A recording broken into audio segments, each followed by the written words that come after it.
So in our last discussion or in our last revision, we remained with one question, uh, which is,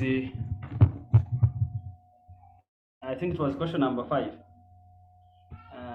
A minute.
So this is a question that remained in our mock, which is, Agasaje Commercial Bank has been operating in Rwanda for the last 10 years.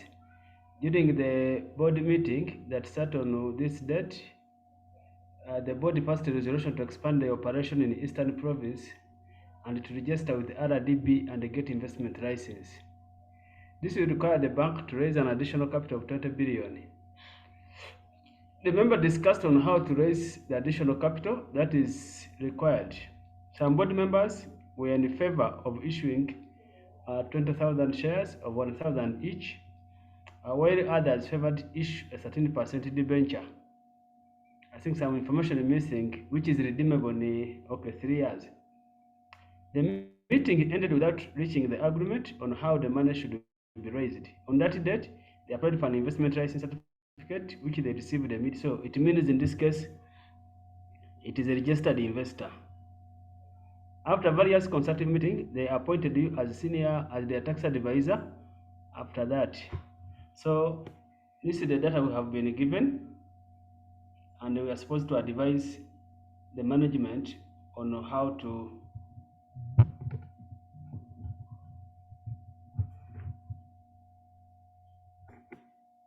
raise the additional capital. Okay, I'm going to increase the volume. So we have got this data, so we can increase. You can look at that. So we have got 2 options. Now, my emphasis in this part, whenever you are dealing with a question on tax planning, please identify the option in the question, because this is a tax planning question, and you are planning on the capital structure, how to finance. So it is a capital structure financing option. So in this case, whenever you are dealing with a question on tax planning, please identify the options which are in the question. So in this question, we are having 2 options. Option 1, our first option, or option 1, to raise capital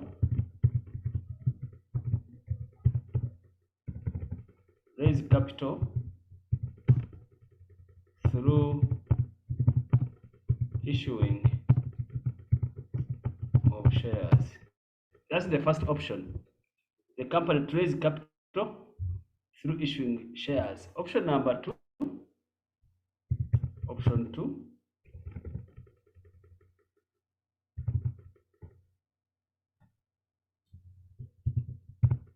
through issuing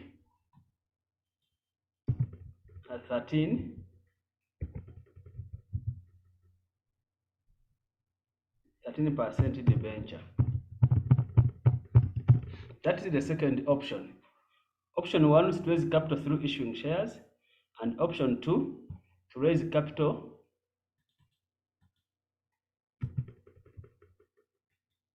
through issuing a 13% debenture. Now, if you look at the option number 1, If you take the first option, option 1,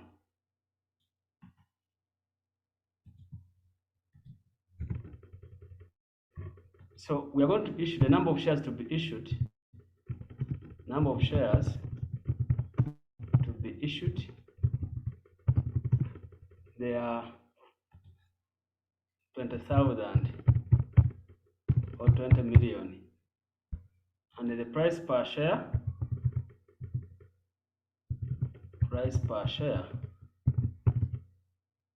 is 1,000. 1,000, yes. So it means our share capital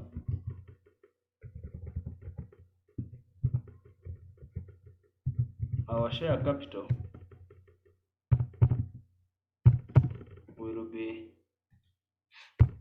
this times this. That will be the share capital if you go for option 1.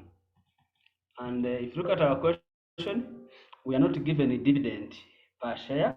So if you are given dividend, then you can also compute your dividend. But in this case, the question has not given us the dividend. Now, what other information do I need? The company is a registered investor and it's going to invest in a new asset.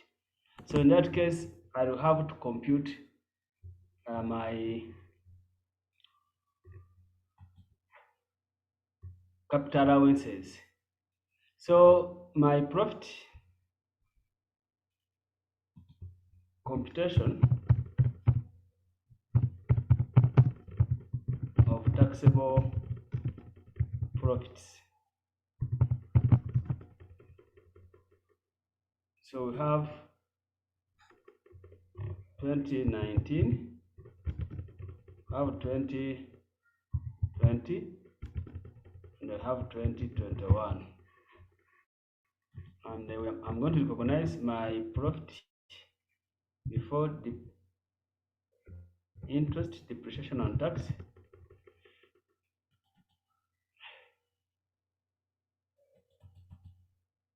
So these figures in thousands.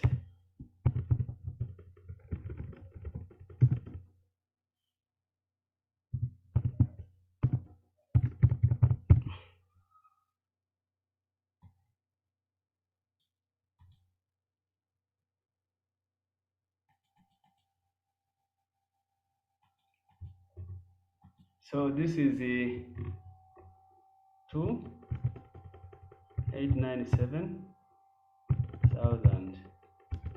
This is 5,469,000, and this is 11 million. Then I can less my capital allowance,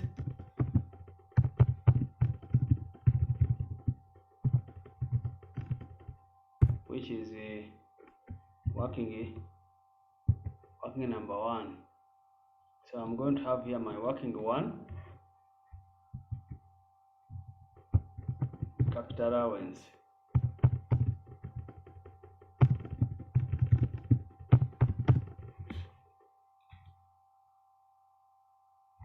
Okay, I'm increasing the volume is low. Members are maybe I don't know whether it is the. I'm increasing the volume. Capital allowances. So my capital allowances, I don't know if it's my computer. Let me check the volume and see.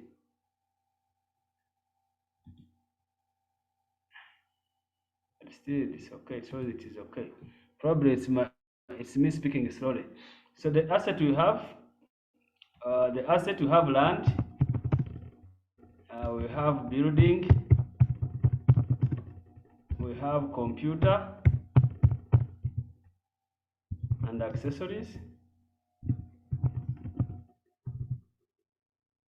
Then we have motor vehicle,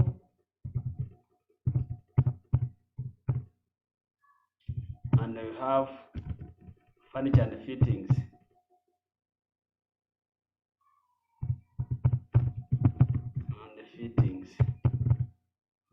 So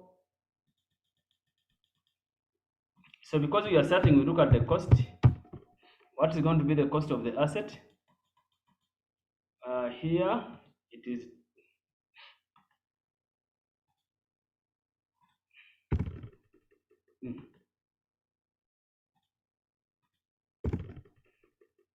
The cost here is 200,000. Here it is 1.2. Here it is 600,000.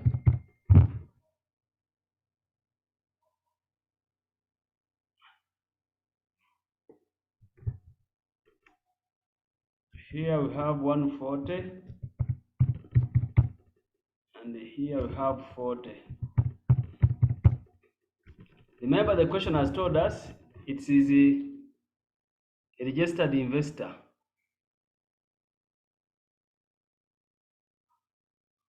So our accelerated depreciation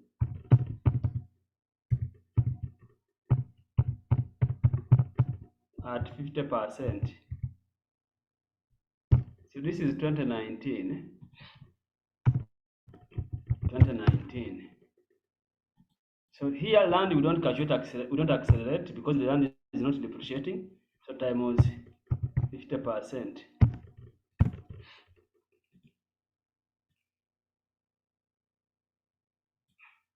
The furniture and the fitting we don't accelerate because it is below 50,000 US dollar. So we don't. This is our capital allowance.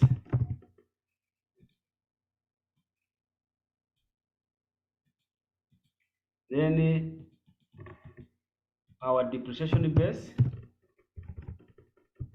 our deep base, as we said, it is the cost minus accelerated depreciation.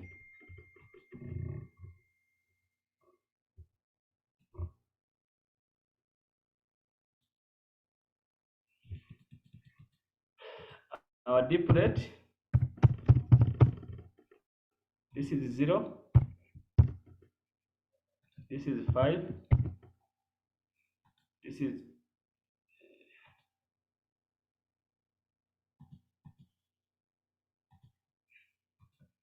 this is 50, this is 25, this is 25. So depreciation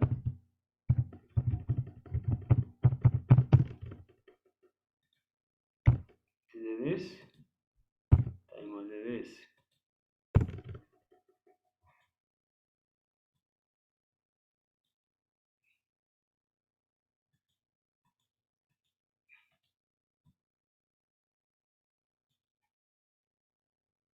So I get my total.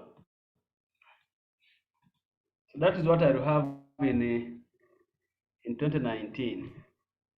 Now if I go to 2020, 2020, I'm going to recognize the cost for some asset, but other asset I recognize the written down value.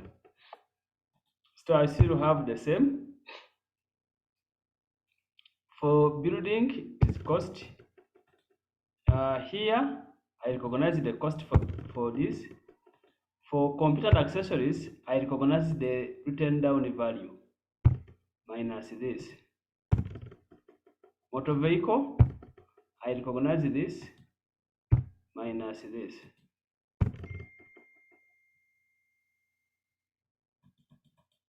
Furniture, it's the same. I recognize this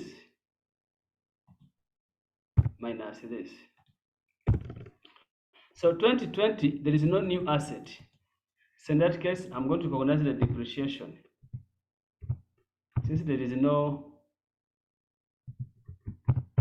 new asset, so I'll get times this.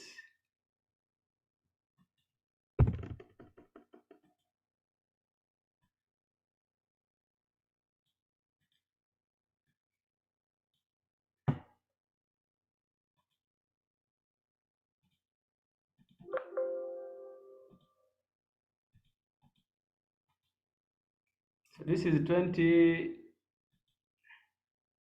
This is 2020. Then I can go to 2021. 2021, I recognize cost or written down value.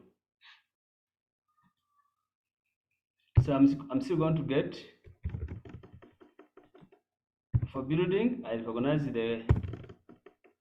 and this one I recognize the cost. Here I get this minus this. The same with the motor vehicle and the furniture. I recognize the written down value. Then our depreciation,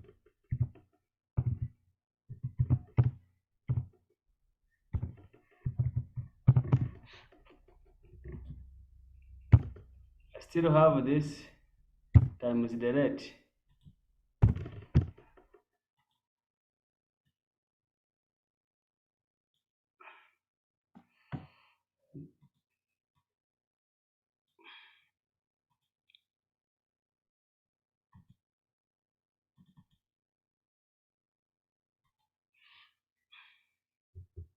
So this is what I'm going to recognize in my computation of tax.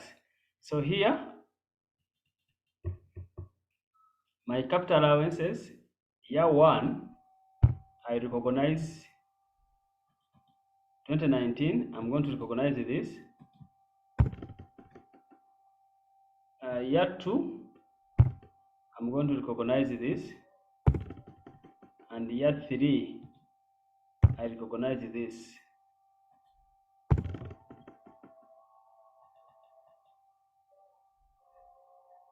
So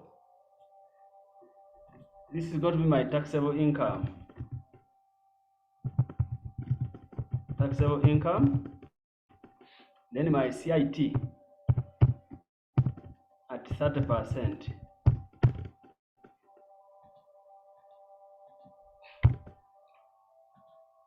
Times 30%.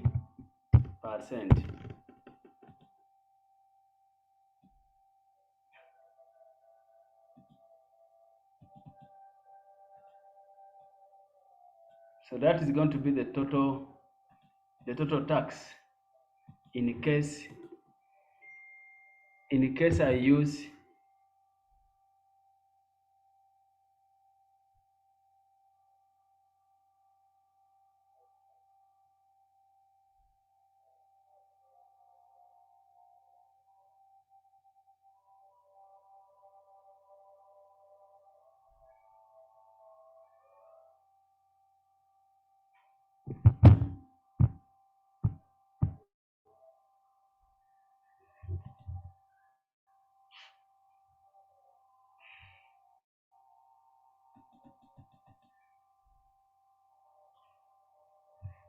so that is the first part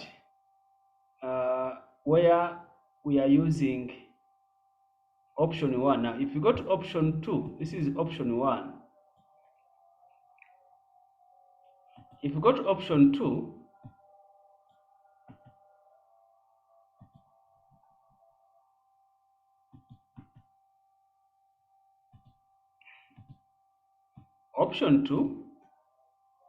we are to finance using a loan, and our debenture is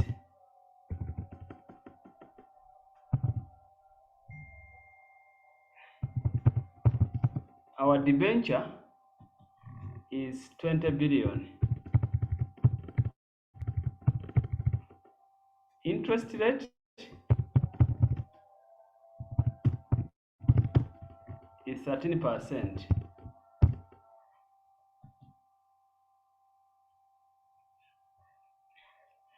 The period is not given, but we can assume maybe it's going to be paid in our N. We can assume 3 years. It's not given in the question, but since we are calculating for 3 years, probably we can assume that it is going to be paid in 3 years, since it's not, the period is not given. Now, what I need is to get the constant to be paid every year. So to get the constant, the present value is equal to the constant into 1 minus 1 plus 0.13 power minus 3, then divide by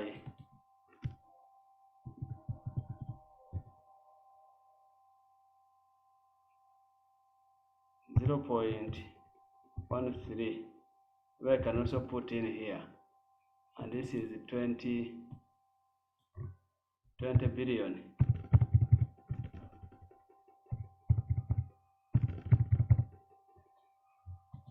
So from this information, I can be able to get,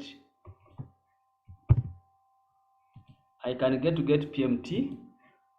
PMT will be equal to, I can write it here,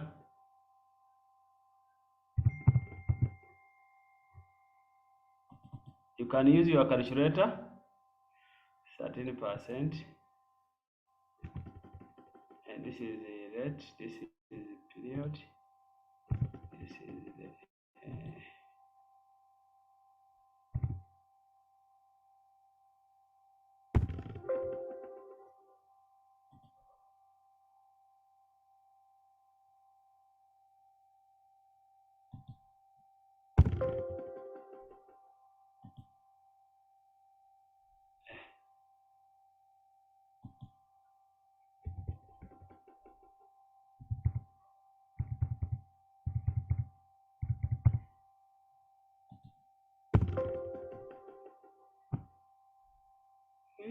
what is wrong?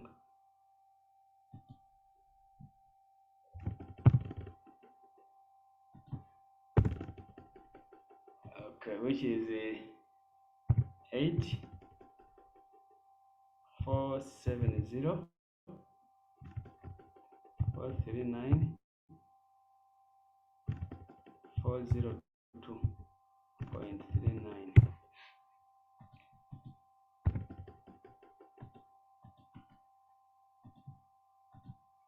This is the constant to be paid every year. So I can now amortize. This is period. This is a balance brought down. This is a constant. This is interest. This is principal. This is balance carried down.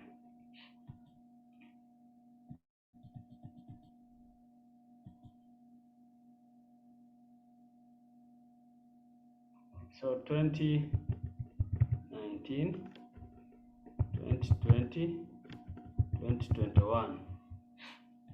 This is 20 billion.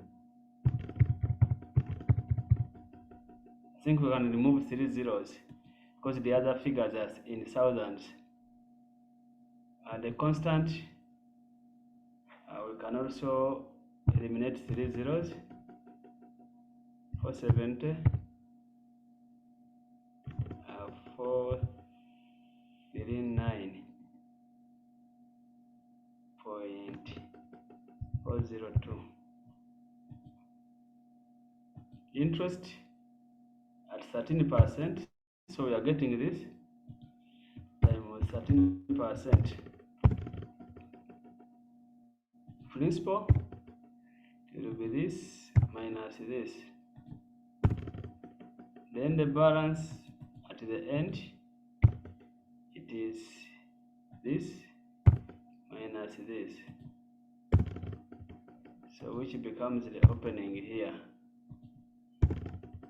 And this one will be this here, here, and here.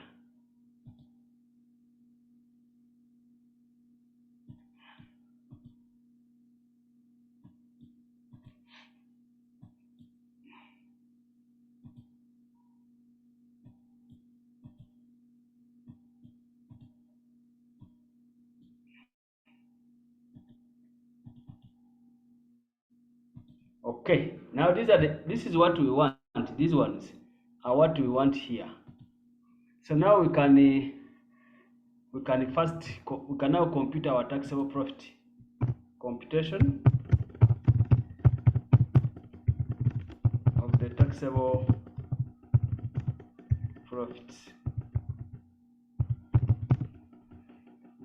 So I can first copy the first part. I think it is the same.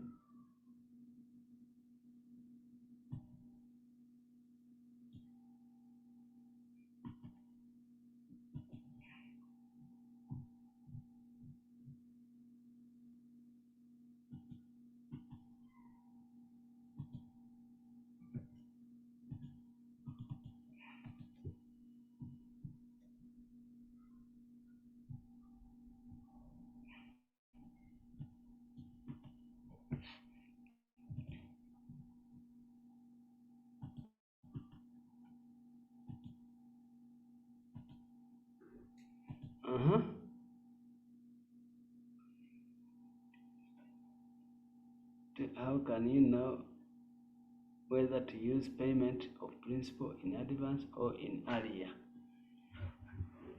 I think in most cases, the loan is paid in arrear.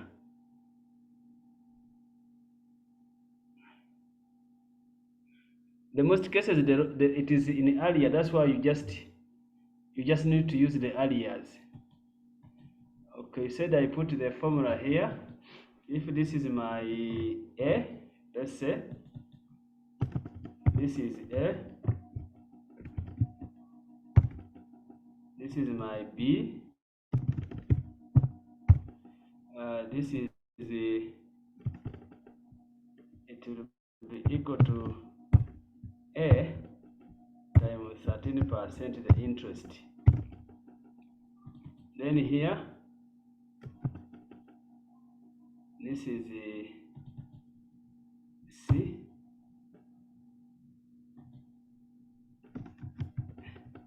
this is D, which is equal to B minus C.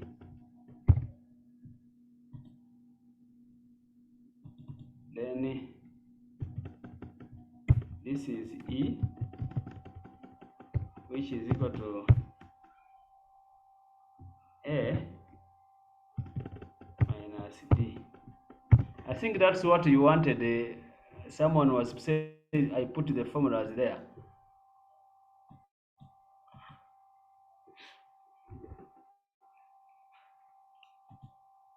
Okay.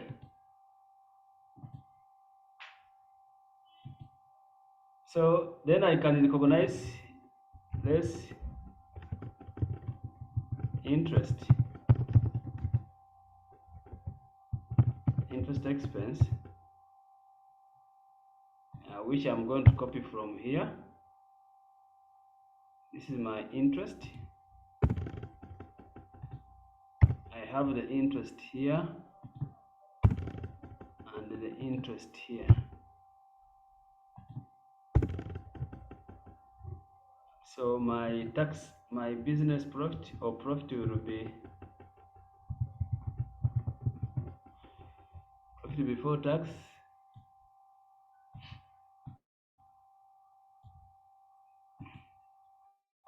then I recognize the loss relief. Our loss relief, which is going to be this, and I carry it forward here.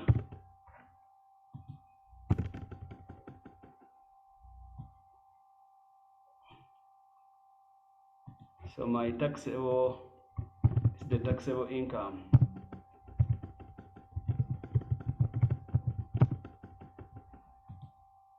Then tax at 30%.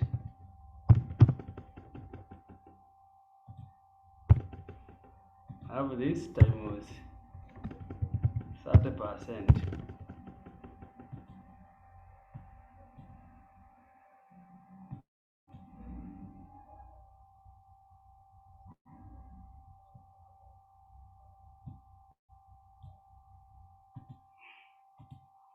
So this will be the tax, total tax in the 2 years. So in that case, our tax saving will be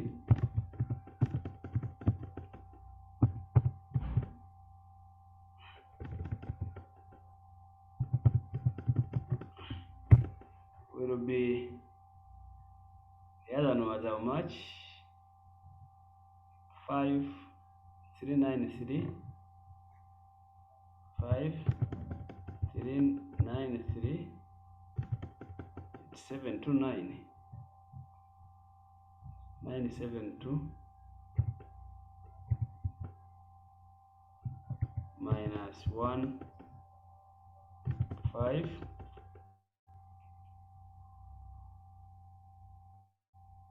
7 5 619.27.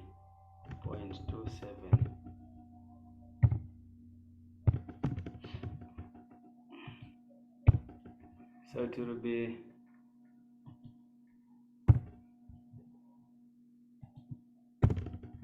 so it's better to finance.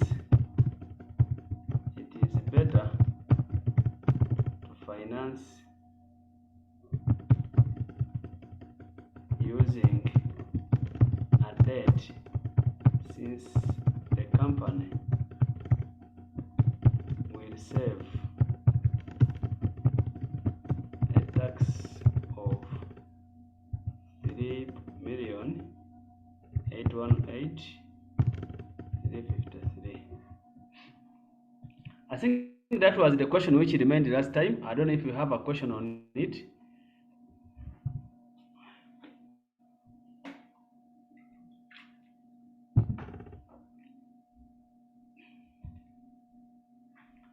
Any question here? As if we are leaving this part.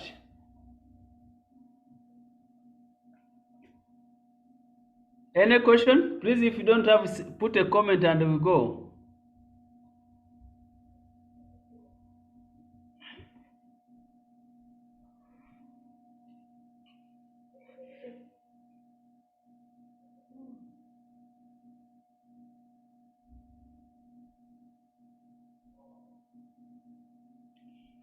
Members, comment, and we move on. You have kept quiet.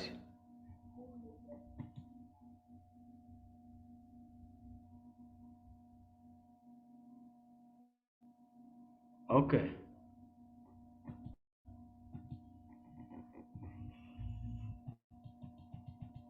There is this one. I also wanted us to look at it. This question of March 2022.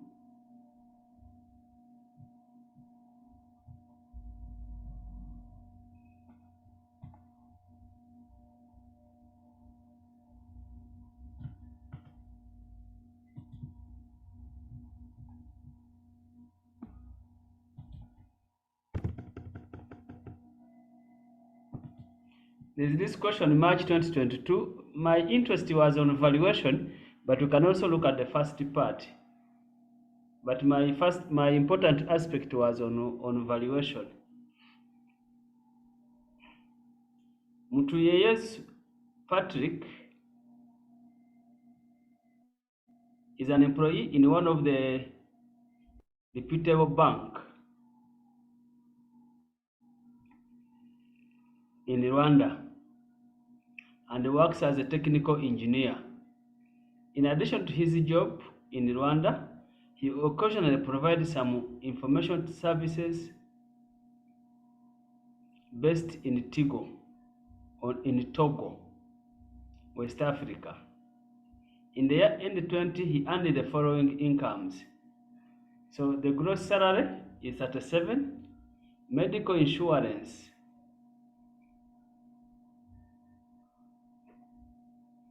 is 2 million,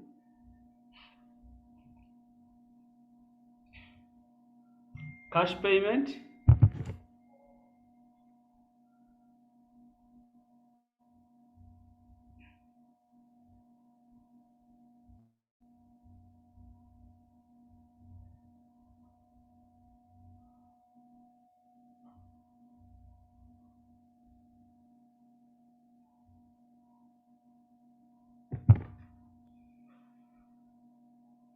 Cash payment 20 million, house rent allowance 5, communication allowance 700.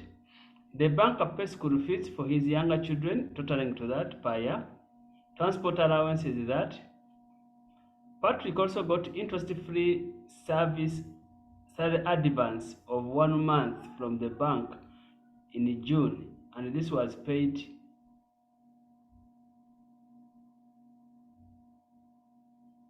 by August 2020 by deducting installment from his salary. The central bank rate is that.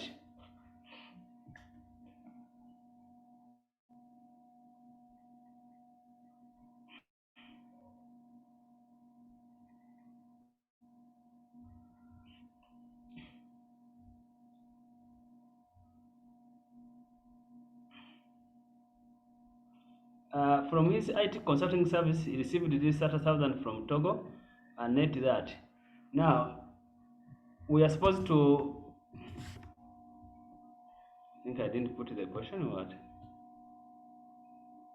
Using the exchange rate of that, compute the taxable liability of Mutuyeye's Patrick to be paid.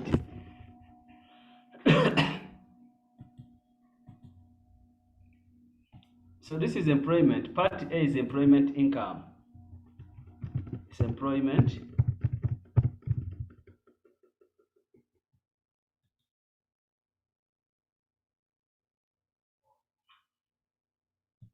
Okay. Problem if I unmute, then the class becomes noisy. Okay, I've opened it.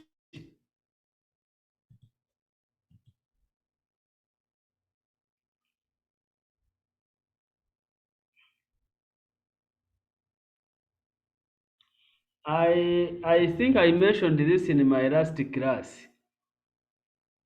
Those who attended my last class, I probably mentioned this, that when you are looking at capital allowance, you give both you accelerate and you also compute depreciation.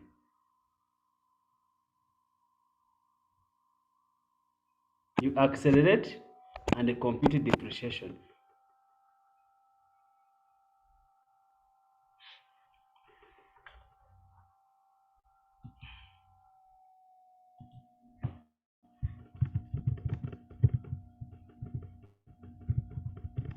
So let's look at the first one.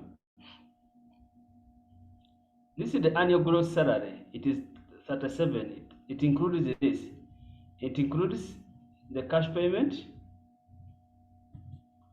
the house rent, the communication, the banker fees for his younger children,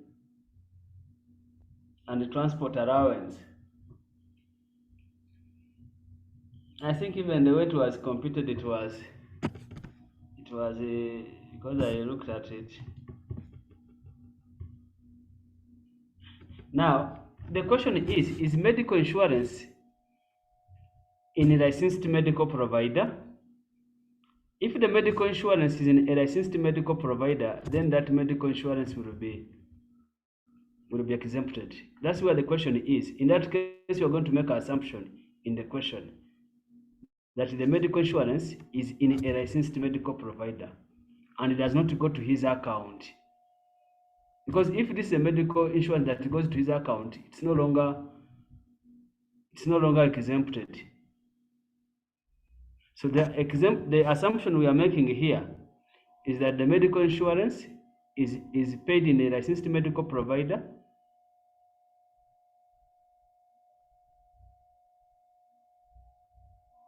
So we shall have our gross salary.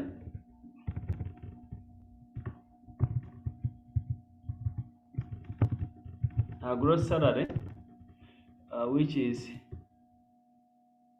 37.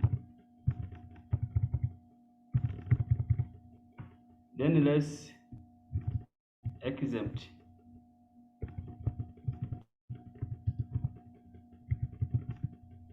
And we are going to make it clear, medical insurance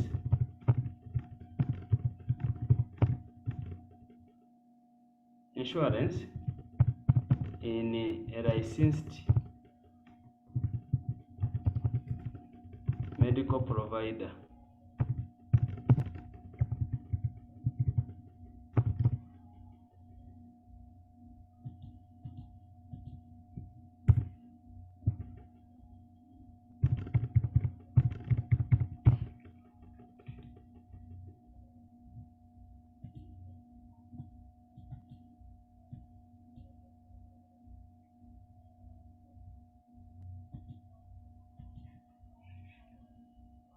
So then others, this one is taxable, the cash, this is taxable, this is taxable, this is taxable, uh, this is taxable, transport allowance is taxable, and the other one is taxable also. So meaning others are taxable.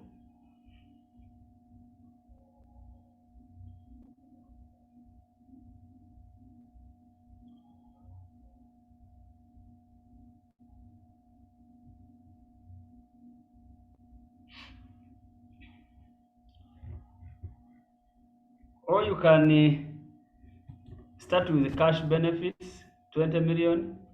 You consider house allowance, communication allowance, consider the school fees, consider the transport, then you are going to go to back to that. If I can also adjust it, this is the taxable.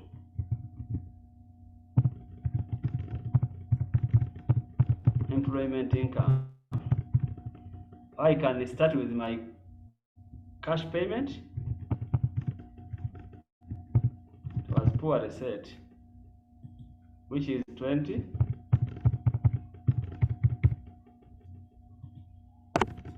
Then I add the housing allowance or house allowance.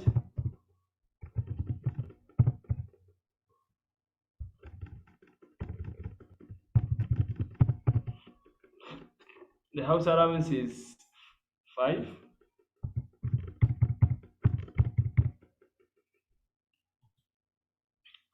Then I have communication.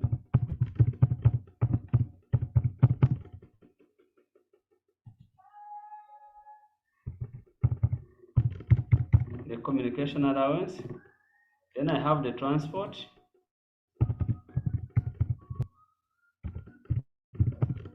Which is 6.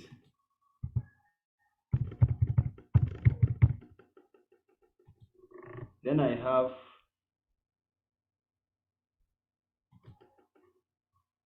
these are the cash benefits.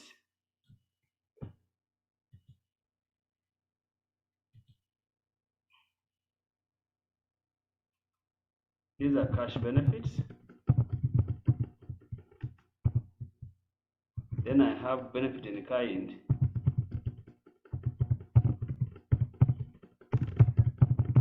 Where I have the school fees.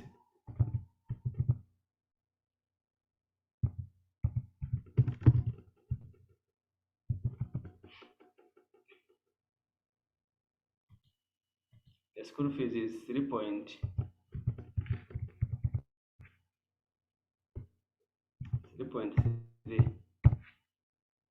Then I get the 35, which is the gross salary, taxable employment income.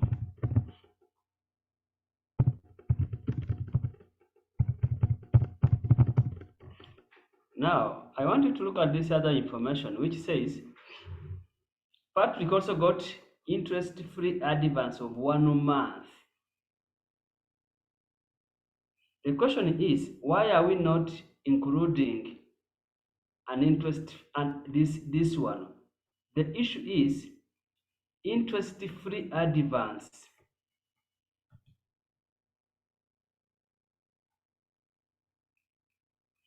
These are the components of the gross salary that was said. We have the cash payment, the house allowance, the communication, the transport, then the school fees. It's the one that makes up the total amount. These ones. I'm explaining this salary advance. The salary advance, we consider it to be zero. Why? The issue is a salary advance, which is 3 months, which is equivalent to 3 months salary, is exempted, and he was only given a 1 month salary advance. In that case, that one is exempted. I can make this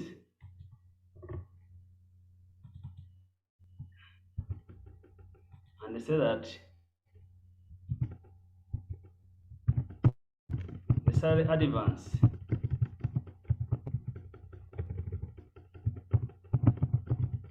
equivalent to 1 month salary is exempted. So if it is a salary month that is equivalent to 1 month salary, that one is going to be exempted. Now, on that one, we can add now other incomes.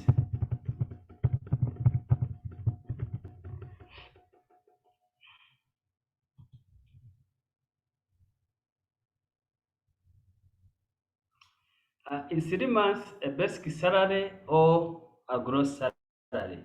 The question is, the law does not speak about that, but in practice we always use the basic salary when we are analyzing this.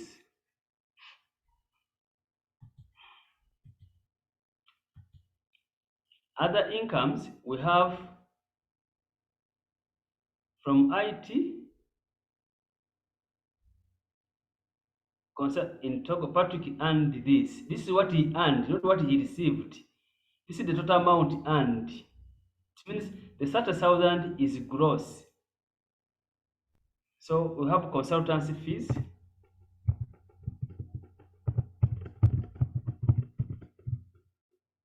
Consultancy fees, which is 30,000 times 1,000.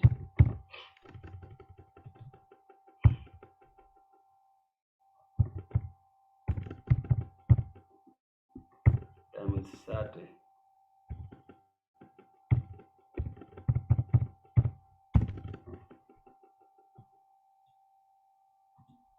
So this is the total taxable income.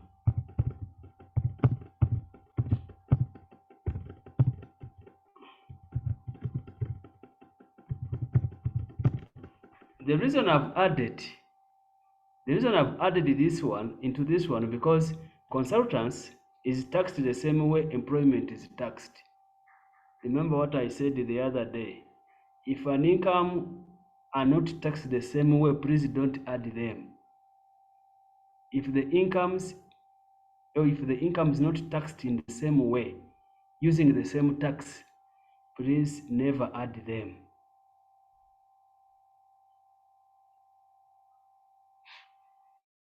Now I can compute tax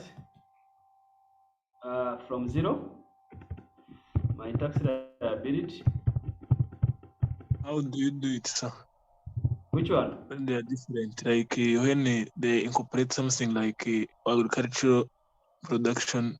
Agriculture can, if it is an individual, agriculture can be taxed in this like employment. You can combine in that case, but if you cannot combine dividend and this because those are different incomes. Okay. Yes.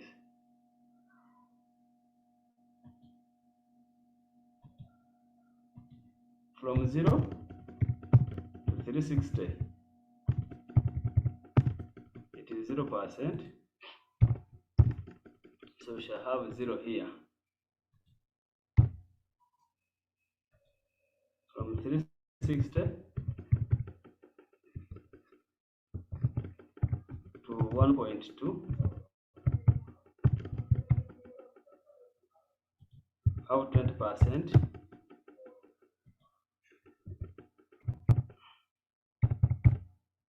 Then 1.2 to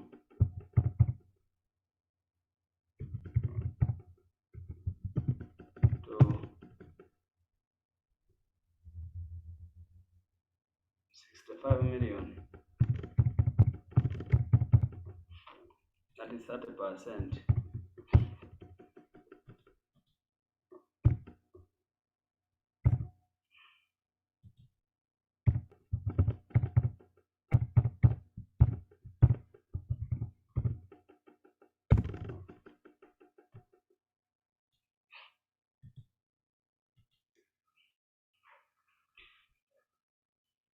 Now, the question has required us compute the tax liability of Mutawes to be paid in Rwanda in 2020. So not only that we compute this one, but you also need to compute the pension payments.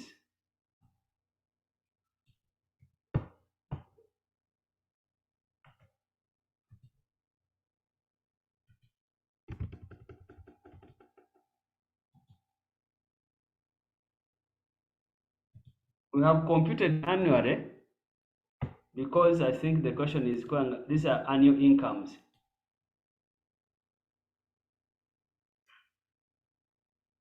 In the year ended, this is what is the year ended, that's why we have computed the annual.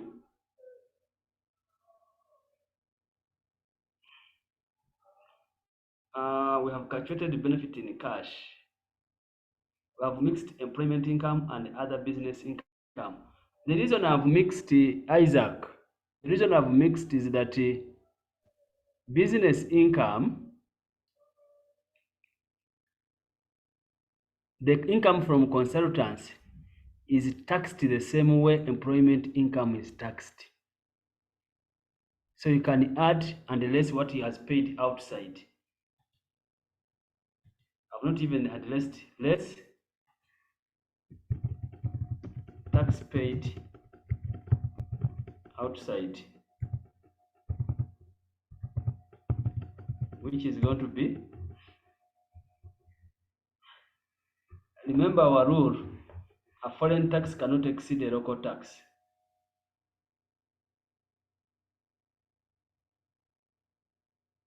That is the rule.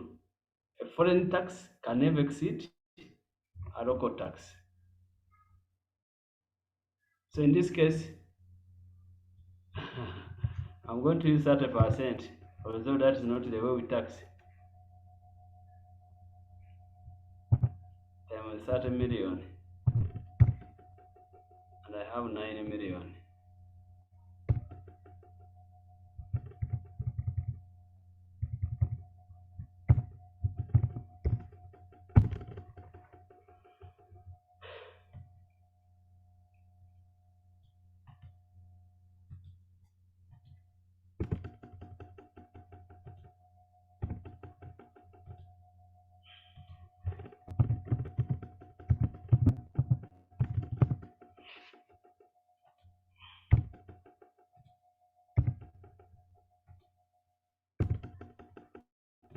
I've simplified it, but when we are calculating this, I would have used still the tax on these consultants. What is the tax on consultants' income?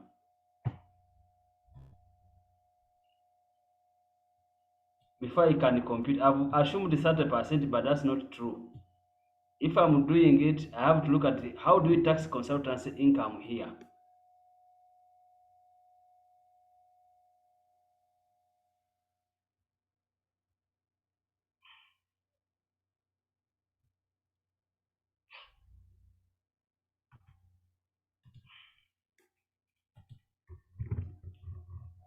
Tax on consultants' income.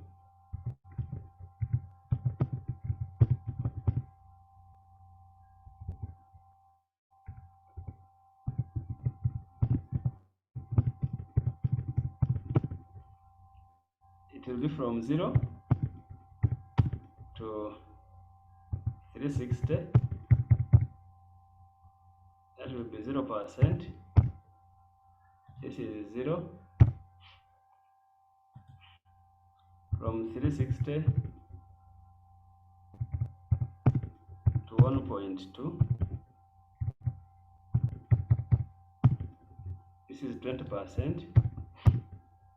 This is 168.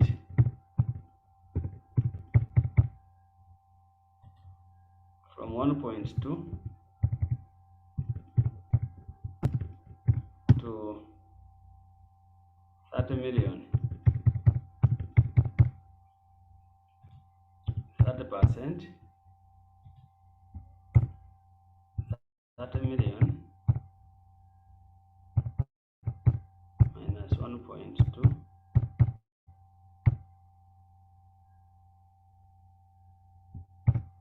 times 30%.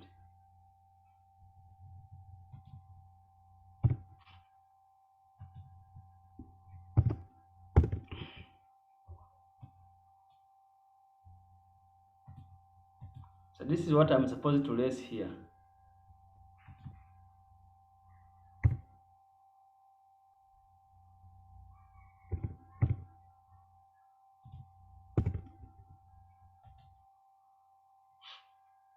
This will be the tax payable.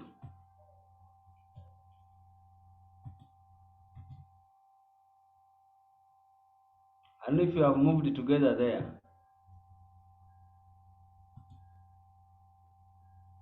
please, don't use the new law. You are going to fail if you try to use the new law.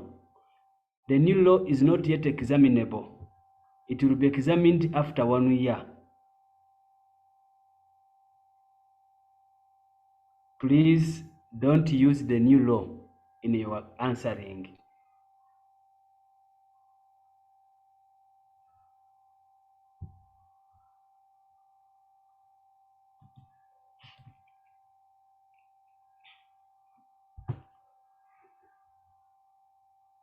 Excuse me, sir.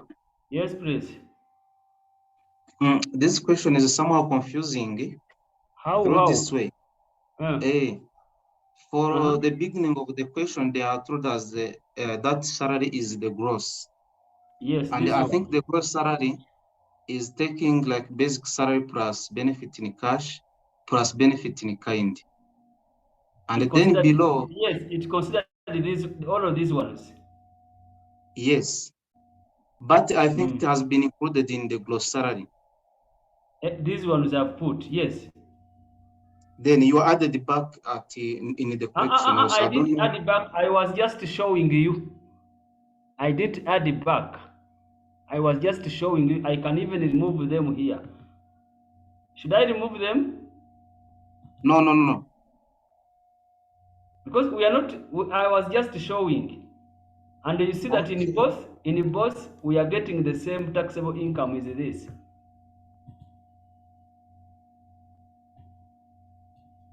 Okay, thank you. Yes. I have seen. I was just showing you that this is how it was adjusted to get this. Yeah, I was confused. Okay, sorry.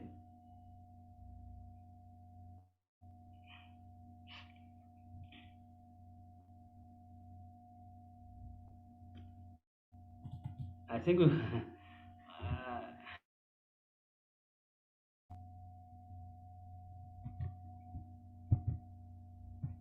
yes.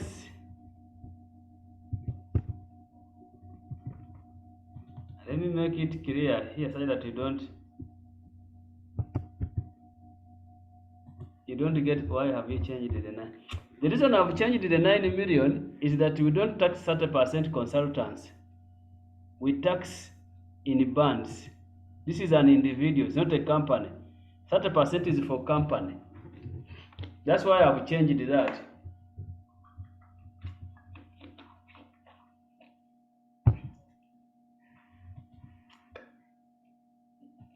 Then you can compute the pension payment.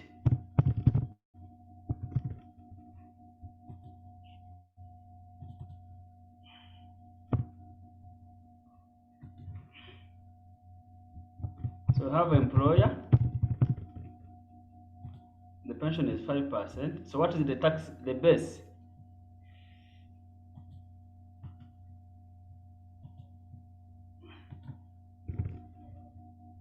the tax base for pension. Tax base for pension will be our taxable employment income, which is 35 million, minus the transport. Our transport is 6 million, I think. Was it 6 million or was it 6.6? Transport 6 million, which I get 35 minus 6 million. This is the best for pension. For employer, we have the pension, which is 5%. We have the maternity. I don't know how to write maternity leave. Maternity leave is 0.3%. So I will have this times this, and I have this times this.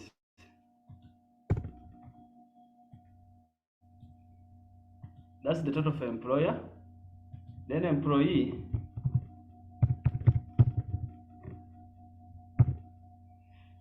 I will have the pension 3%. I have the maternity 0.3%. Then I have the CBHI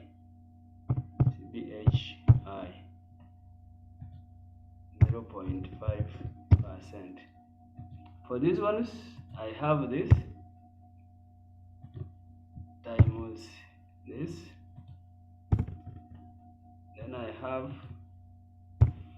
this times this. Now I need to compute payee. I need to compute payee for this.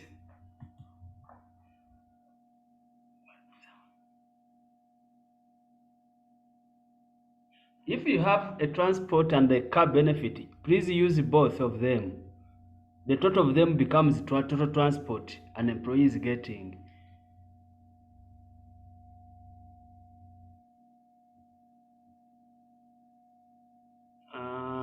It depends on this. If you just want to get max, I've not put the occupational hazard, but you can also separate the occupational hazard from pension.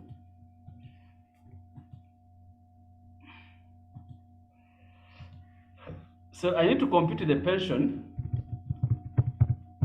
the pay on employment income. Pay on employment income. Our taxable employment income is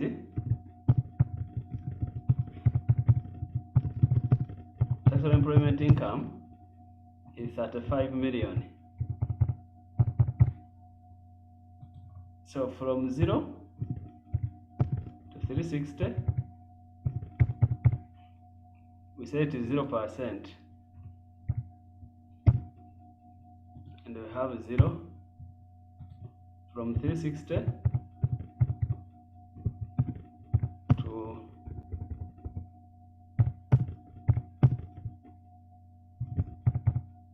1.2. I have 20%, and this will be 168.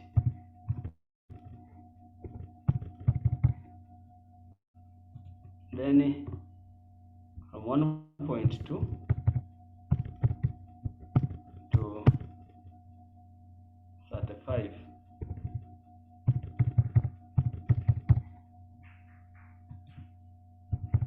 %.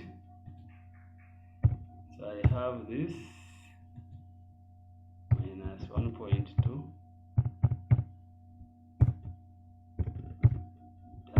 30%.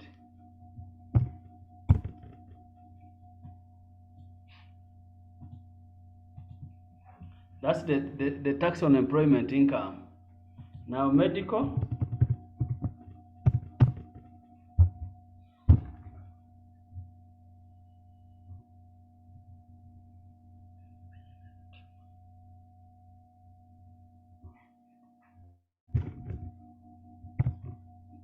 Medical, we are going to compute on the basic 7.5 times the 20 million.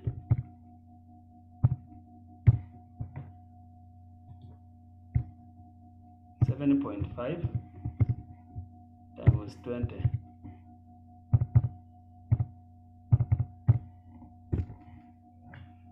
So our CBHI, the base for CBHI will be equal to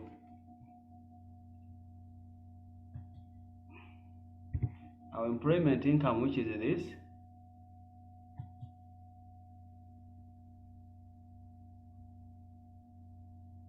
minus this, minus this, minus this, minus this.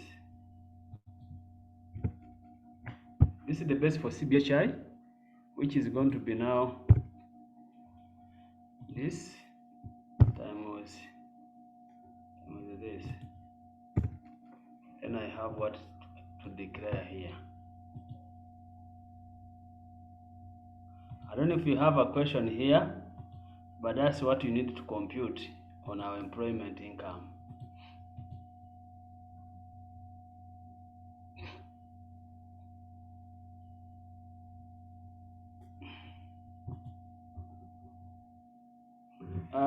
The 20 million is the basic salary based on the question. That's the cash. From the question here, this is the cash payment, like the basic salary an employee is getting.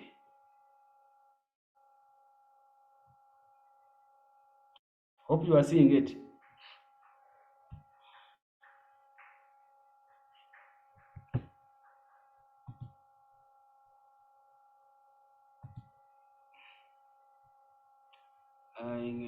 On CBH,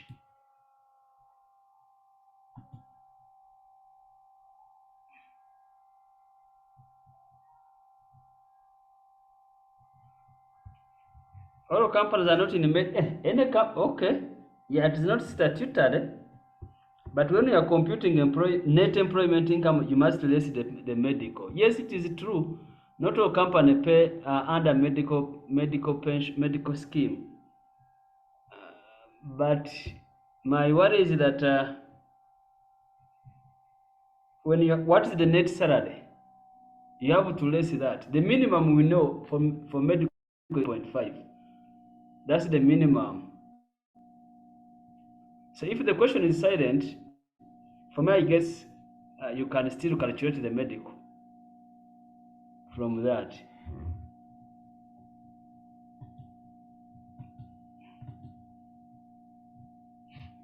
Another question was, why not calculate medical from employer? Now, what you would have calculated, but in this case, it's not an issue here.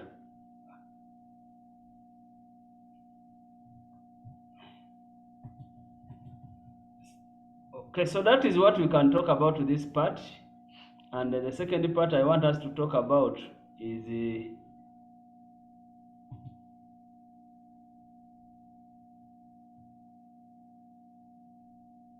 if you calculate tax separately on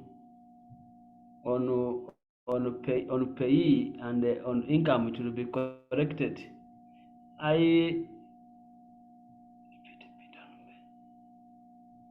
Okay, yes, but in that case, yes, you will get other parts, but you may not be able to maximize the question, because the essence of bringing this tax, the examiner wants you to show how do you consider the tax paid outside. That's what the examiner wants. So if you don't look at it in that case, you are not going to have anything on the question.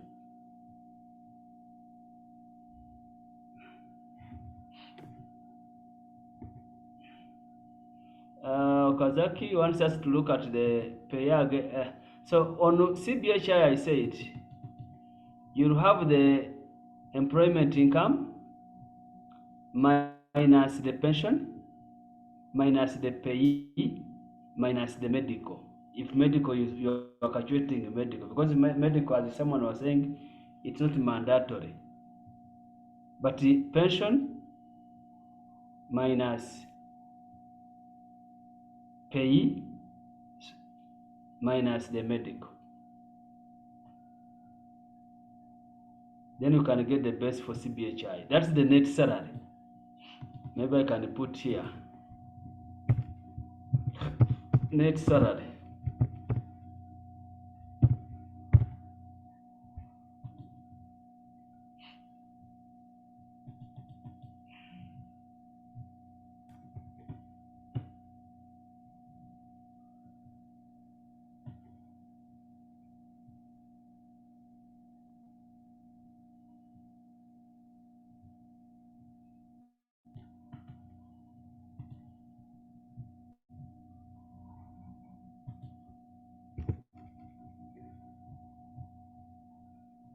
So let's look at this second part of the question.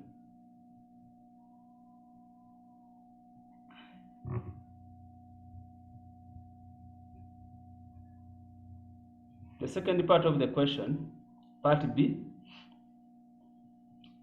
Mujirene Alex is another importer who imports cooking oil from Egypt. In the month of 2020, imported 10 tons of cooking oil from Egypt and has a common market for East and Southern Africa certificate of origin. Now, if the goods have got a certificate of origin and you are from this body, ESC, COMESA, in that case it means those goods are not going to pay import duty. If you have a certificate of origin of goods from maybe East African Community, COMESA, depending where even the SADC, I think, because remember Rwanda is also a member of SADC, I think, but is a member of COMESA, is a member of ESC, is a member of SADC. So if the goods are originating from those members where Rwanda, those bodies, those countries where Rwanda is a member, there is no import duty if you have a certificate of origin.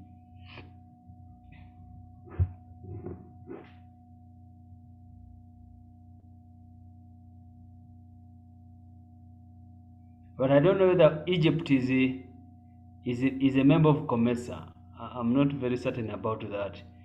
But since they have told us, it means so we can look at it in a different way.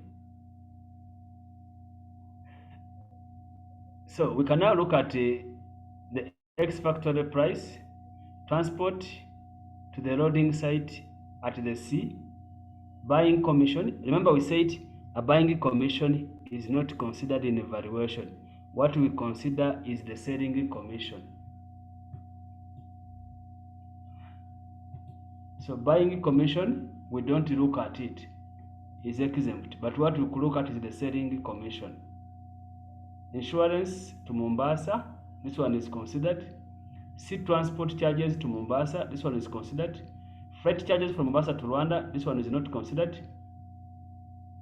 Mombasa port charges, no, this one is not considered. The Mombasa port charges, these are not there in evaluation because the goods have already entered here.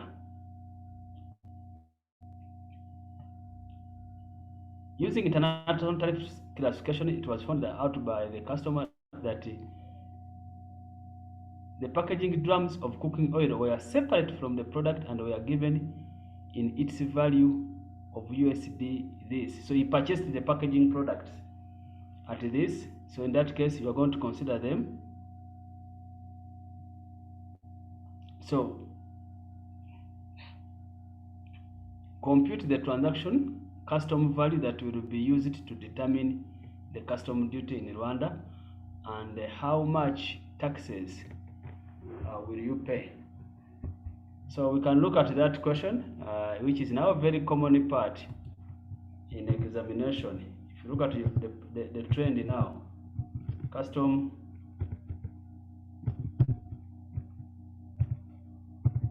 valuation. So the factory price, that's the first one we can look at.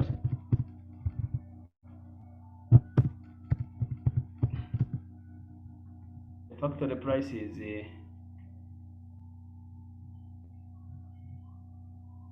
40,000.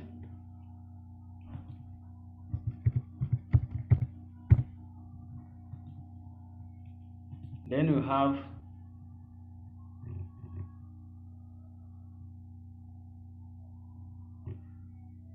transport,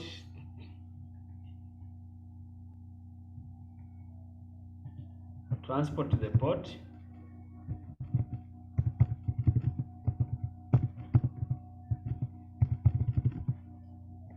which is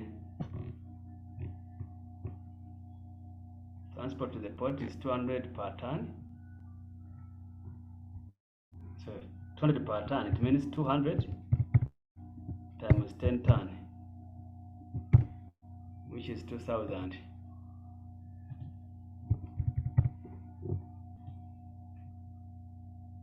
We have the packaging material,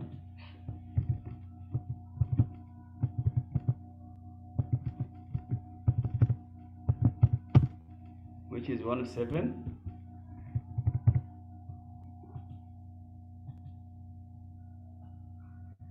Then we have marine insurance,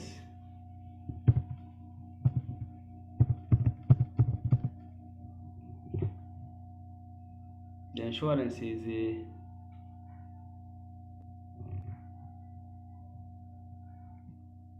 1% of FOB. So what is our FOB now?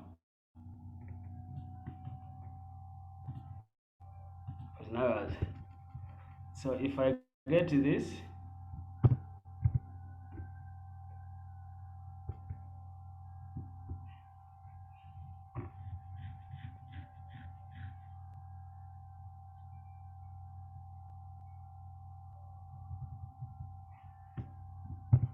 FOB,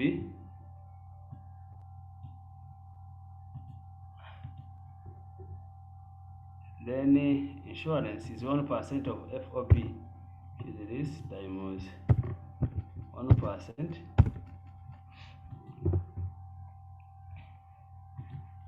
Then transport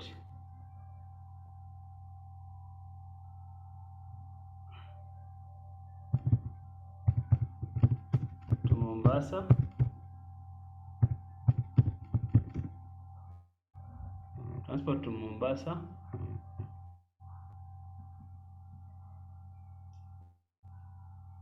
is 1,000.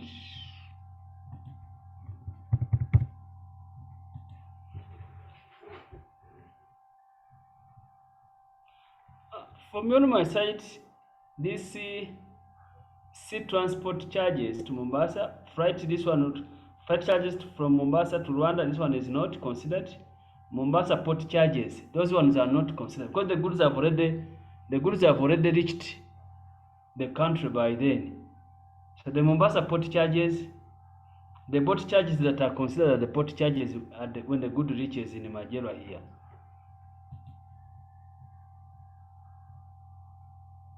So I will have this. Excuse me, sir. Yes, please. What if they gave us the off-roading cost to the port of Mombasa? No, those ones are not considered. Based on what is written in the law, those ones are not considered. Because the law said up to the nearest port. That's what the law say.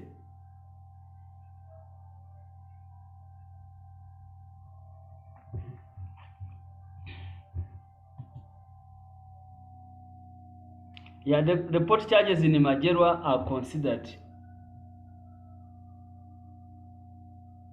but the port charges at Mombasa are not considered in valuation.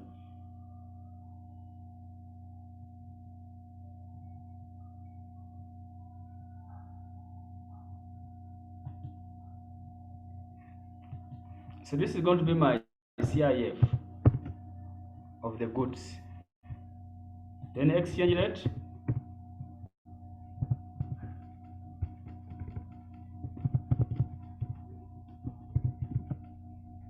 is 1,000.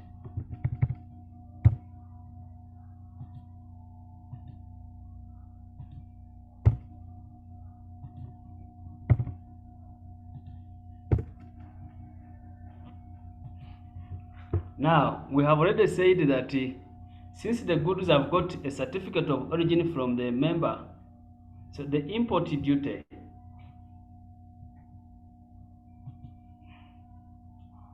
there is selling, sorry, there is a selling, sorry, I had forgotten that.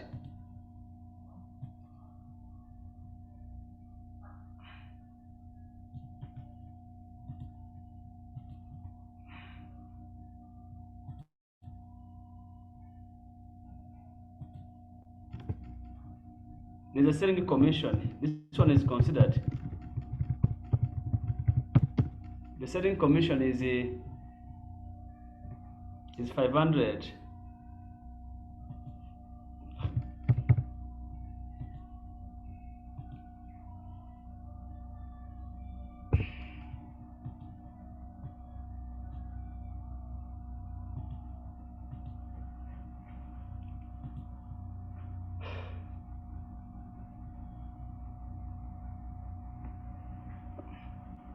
When we are valuing CIF, the CIF, look at the law, what is written. I think you have it in the notes.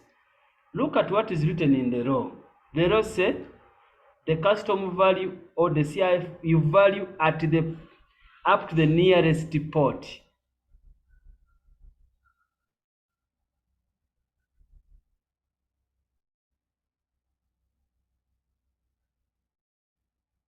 So by the time the goods are at Mombasa, they have already entered the country.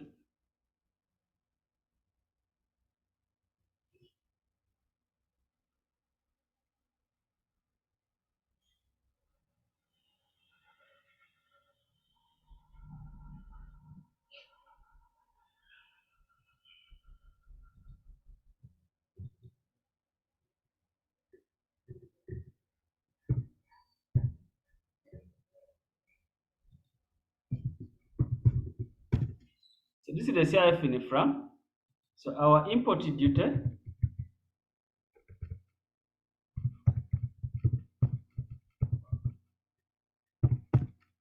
is 0%. The reason we are taxing them at 0%, it is because the goods have got a certificate of origin from COMESA. Or even if the goods had a certificate of origin from East Africa, from Kenya, from Uganda, from Tanzania, from Burundi, from South Sudan, then the import duty would be 0%.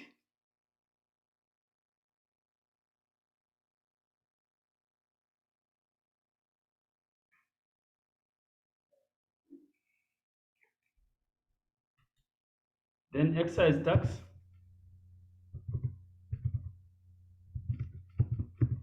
since it is wine, you are multiplying at 70%. You are importing wine. And it's going to be, because there is no import duty, the base is going to be the CIF. So it's going to be this times 70%.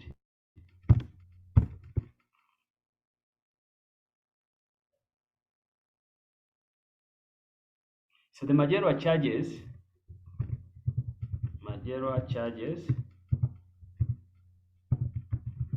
would be 10 times 10,000 for the 10 tons.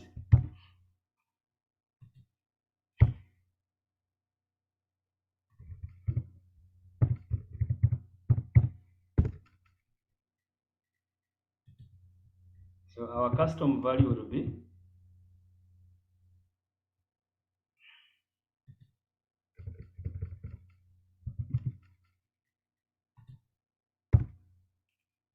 this plus this plus this.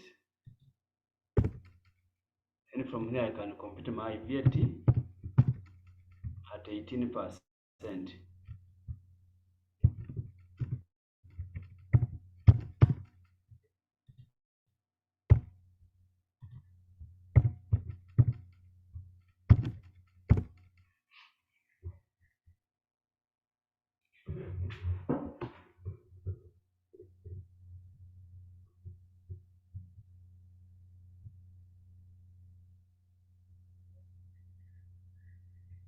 Then I can compute the withholding tax. If I'm being asked withholding tax at 5%, so I will get this, because now I compute on CIF times 5%. If I'm to compute African Union levy, African Union levy at 2%, so 0.2%, then I compute it at the custom value, which is this times 0.2%.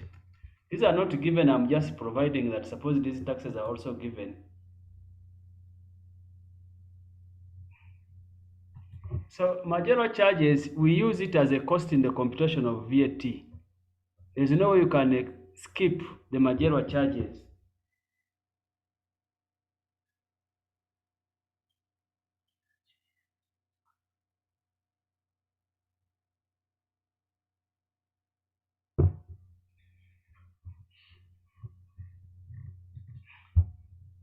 So, and the other taxes that you can be able to compute. Infrastructure tax, you can also compute at 1.5. I think we saw it.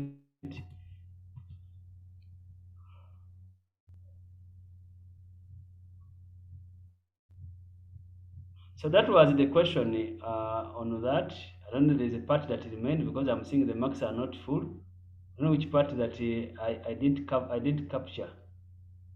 This is 7. I think there's a part which I didn't cover. I think that was how to compute the others. So this is another question in the same paper. Question number 4, the same paper, which I also wanted us to talk about.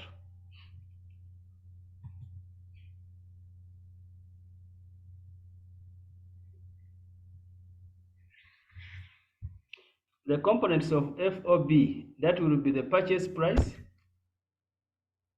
plus the transport up to the port. Or even there is loading charges, you recognize them.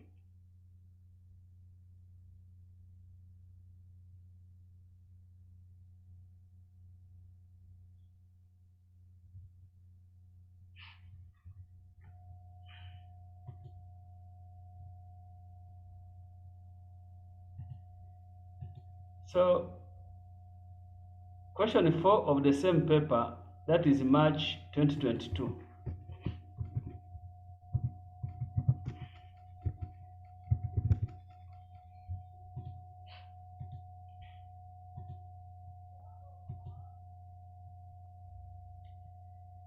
GMC HB, an investor from Germany, is considering investment in energy generation in Rwanda. GMC HB has obtained an investment law of Rwanda.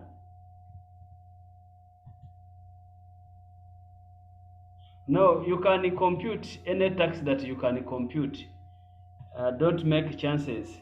I've just stopped there, but you can compute any tax.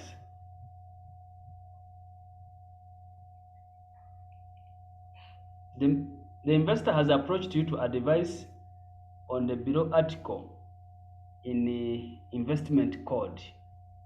An investor who invests 50 million USD in one of the major priority is reduced is entitled to a reduced corporate income tax of 15%. If 30% of the total investment is in the form of equity, the investor is undecided on whether to invest in energy generation in Rwanda using the following option. Use 30% equity contribution as required by the investment code and 70% as loan. So this is like also what we have seen in the previous part of the question, which I said in the mock. This is a tax planning, but in tax planning, you are looking at financing structure. Option number 1, you are financing using both loan and equity. Option number 2, you are financing the entire money, entire fund, entire project using only a loan. That's the option number 2.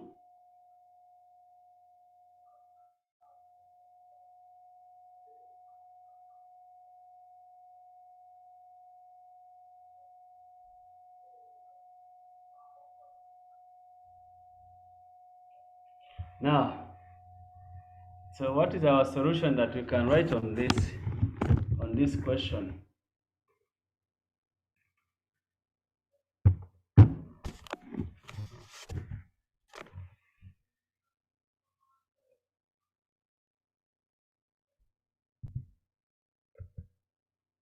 Option 1, financing using both equity, 30% equity,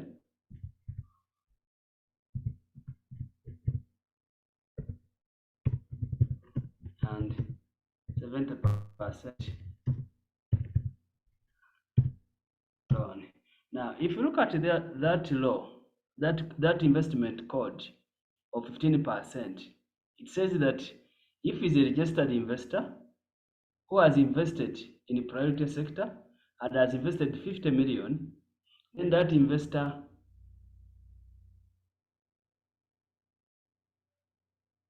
can be able to be taxed at 15%. The 30% equity should be in the form of shares, the way the question is, and you have the question has given us this condition. Now, suppose the investor invests in that, because the investor, what's the exchange rate? Have we been given the exchange rate? The current exchange rate is 20. So amount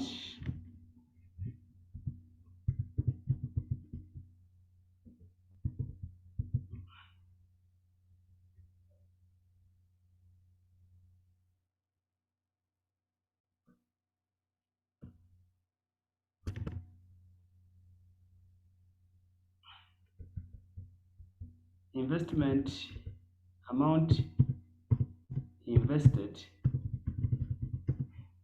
is 50 million US dollar,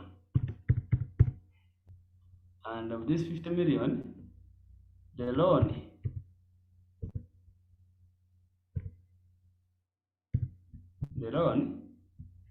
is at 70%, which is this times 70%, and the equity is at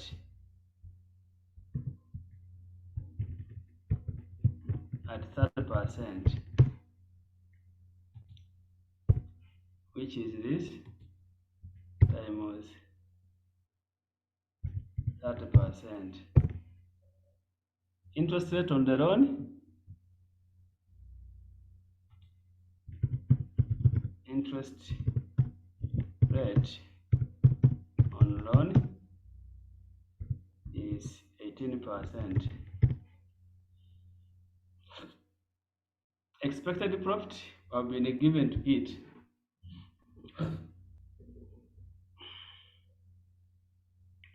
Now, if we invest using the first option, what is the tax benefit in the first option? The tax benefit that if you invest using this amount, the way the law is, the CIT will be 15%. Our CIT will be at 15% if you use the first option, because that's what the law says. If you raise capital at 50 million and 50 million, you invest it in a priority area. Energy is one of the priority area.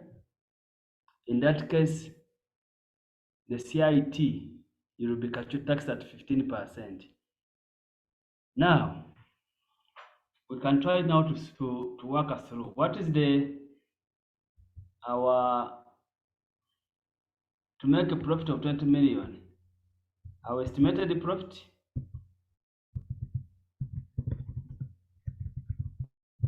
is 20 million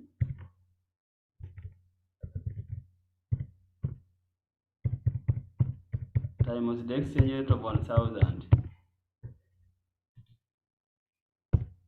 20 times 1,000. That's the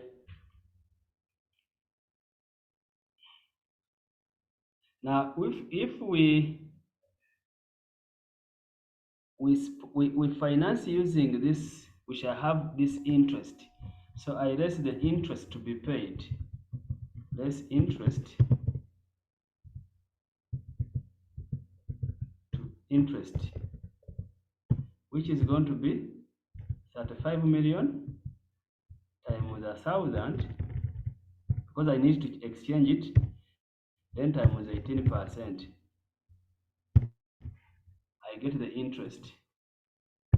So it is this times 1,000, the exchange rate, times 18%. So our taxable income will be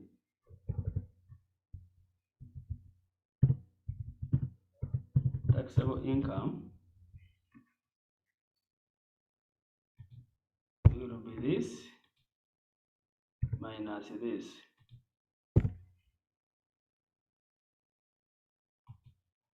Then our tax will be 15%. So I'm having this times 15%. I have that. So if the company finance using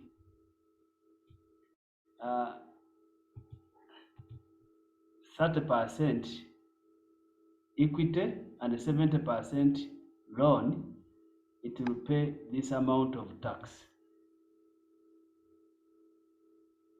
Now, if we go to option 2,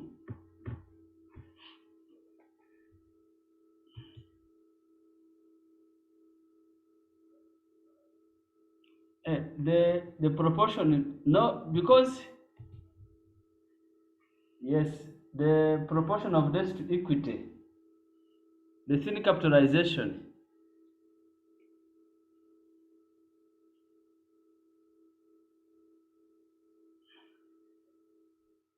now because now this one is allowed to be used in this case.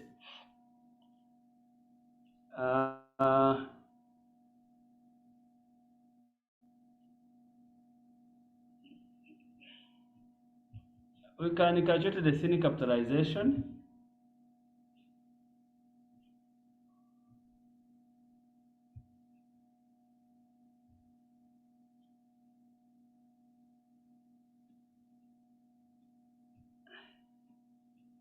Yes, you are. I'm still looking at it, because you know why I'm looking at it. These are two contradicting law. We have a thin capitalization, but at the same time, this is it is allowed in investment code that the company can use 50 million, but 30% should be equity. Now, if you bring it to the income tax, are you going to tax the other thin capitalization once the investment code allows it to be done? That's where we need to be very careful and then to analyze in that case whether we need to calculate the thin capitalization or we don't need to calculate the thin capitalization on this.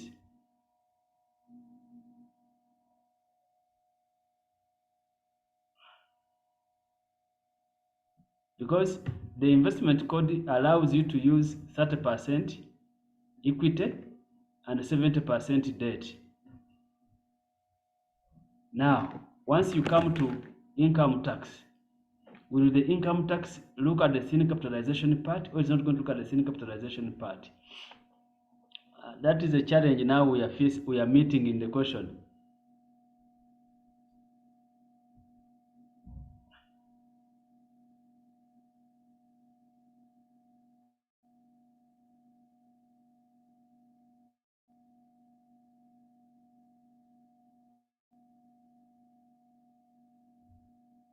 Any idea? I'm hearing. I'm waiting to hear your idea on that.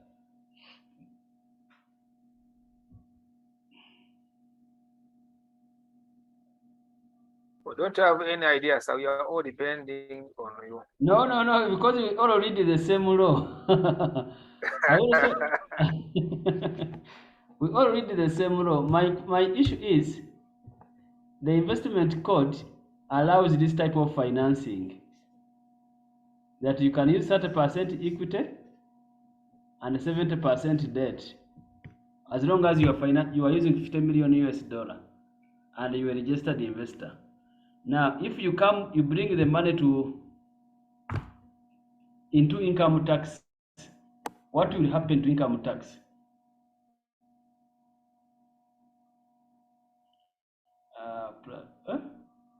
You come back on option 1, please. Option 1, what we are saying? Option 1, we are still on option 1. Is it CROD? Option 1 is we are financing using this proportion.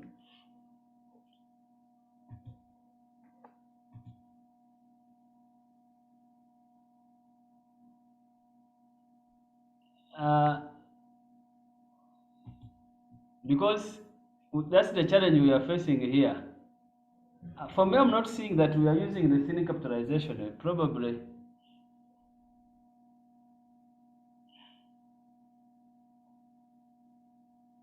in a different case.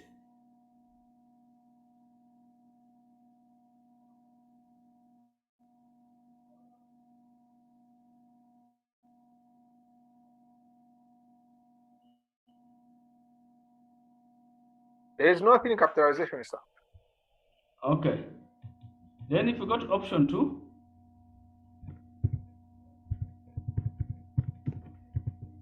option 2, financing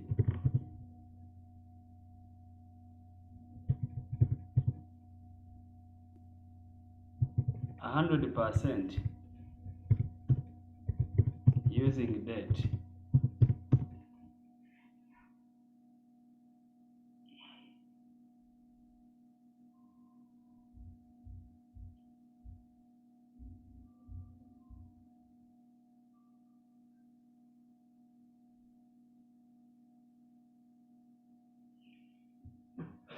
Financing 100% using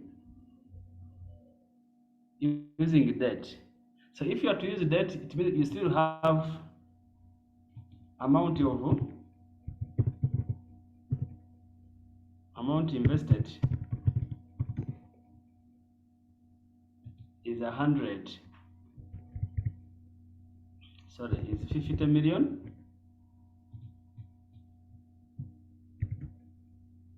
50 million. Probably I can just 50 million times 1,000. Exchange rate 50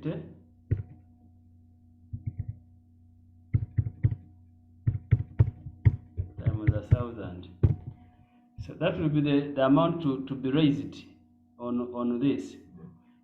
The interest rate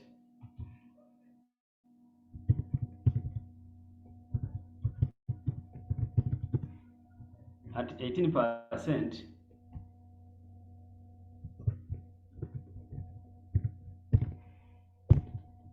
will be this times 18%.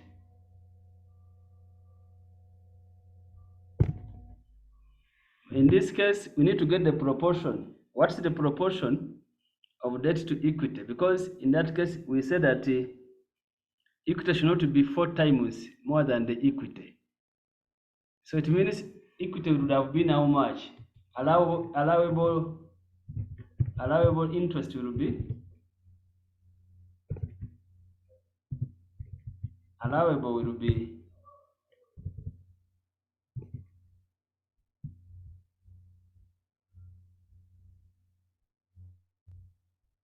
There is no equity.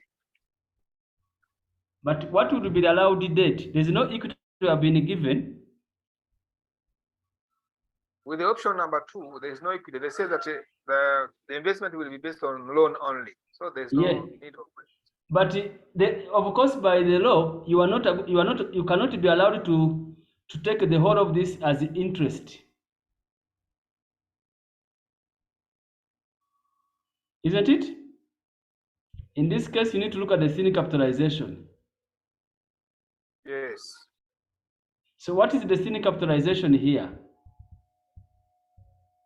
If we say 4 times equity, 4 times it means what? That's why we need to look at some mathematics, such that we can look at 4 times here. Is the value of loan under the value of equity? Eh? So the proportion between loan and the equity. It will be 4 times. It means it should be 4 to 1. Yes, 4 to 1.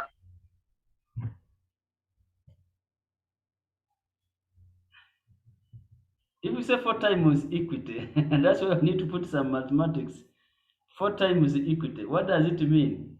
4 times, is it 4 to 1?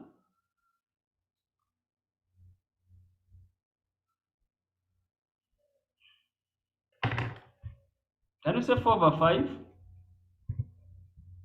times 50 million?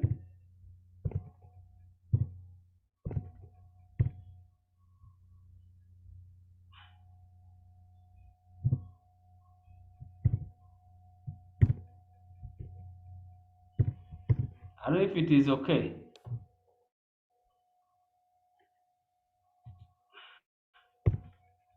You can use your mathematics, you are still fresh.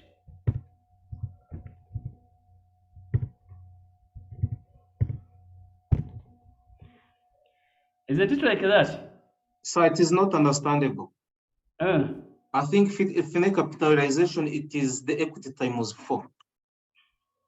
Then for this scenario, there is no equity given.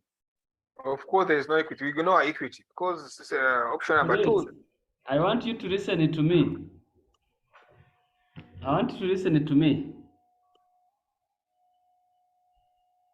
You are not given the equity, I understand.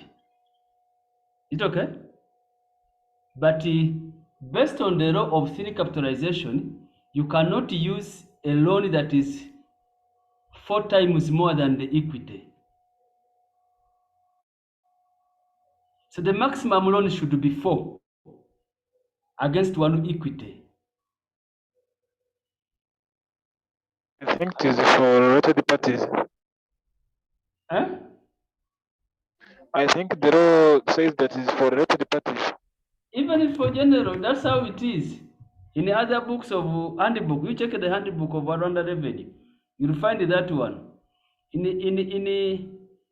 others they don't put thin, but in the handbook there is what we call thin capitalization. In the law there is no thin capitalization, but in the handbook it's there.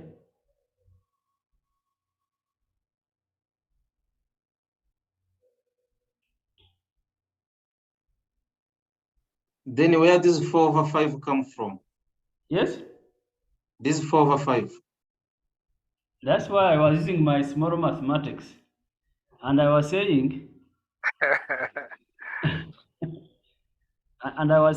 that if the loan is, they want a loan of 4 times the equity, it means 4 loan should be against 1 equity, 4 to 1. That's the allowed alternative. 4 to, the financing structure should be 4 to 1.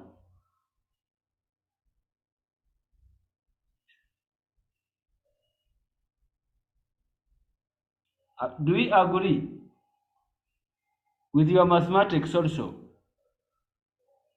The financing structure should be 4 to 1, meaning 1 equity should be against 4 debts.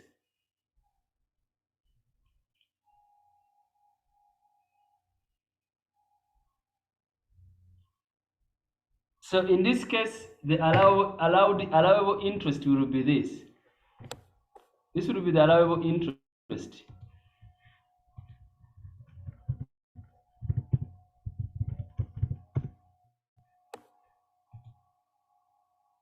Where is 4 come from? And that is allowable debt should be 4 to equity. It means why 4 over 5? 4 over 5 is from where? A lot of question on 4 over 5. Why did we use exchange rate on option 1? Yeah, that's the exchange rate of one USD is equal to 1,000 francs. Excuse me, sir. Yes, maybe let me explain this. When we say that in thin capitalization, the debt should not be 4 times more than the equity. So what is the ratio? The ratio of debt to equity should be what? Ratio of debt to equity. It will be 4. Will be 4 to 1. If we say that the ratio of debt to equity should not be 4 times the debt should not be 4 times to equity, it means the ratio of debt to equity will be 4 to 1. So what would be the allowed debt? The allowed debt will be 4 over 5. Then the equity should be 1 over 5. That's what my small mathematics say. I don't know what you are thinking about that. Let's cram it, then you continue. Don't cram it, understand it.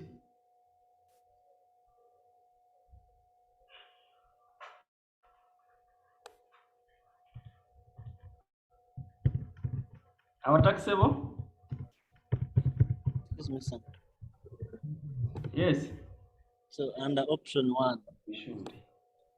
I think this invested amount is in USD and you didn't change it to francs.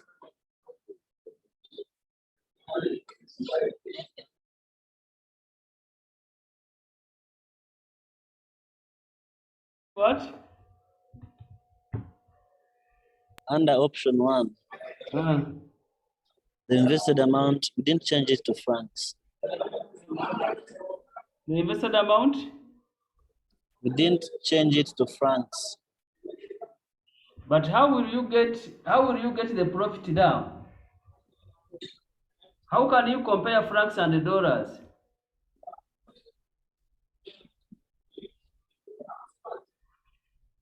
Here I converted. You check here. 35 times 1,000 times 18. This 1,000 is the exchange rate.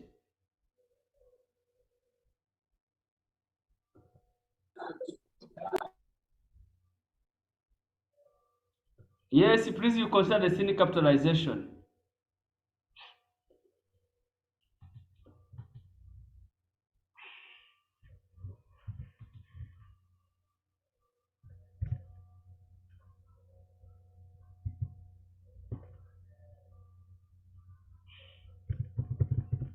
The profit is the same profit you have made.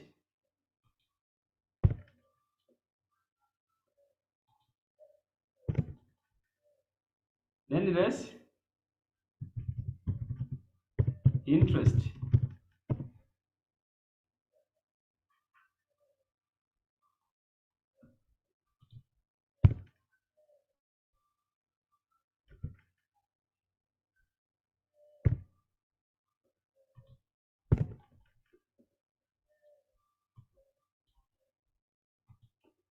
This is the taxable income. Now, since in this case, please listen to here. Maybe I would have written it somewhere. In option 2, you are not meeting the condition of the law. So in that case, the tax is going to be 30%. You can only be taxed at 15% if you are meeting this condition. That's when you can be taxed at 15%. When you meet this condition, 70% loan, 30% equity. But in option 2, is using 100% debt. It means in this case, our CIT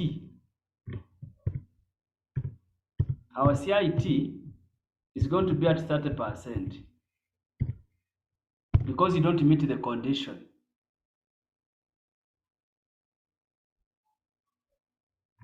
So in this case, we are going to have our CIT at 30%.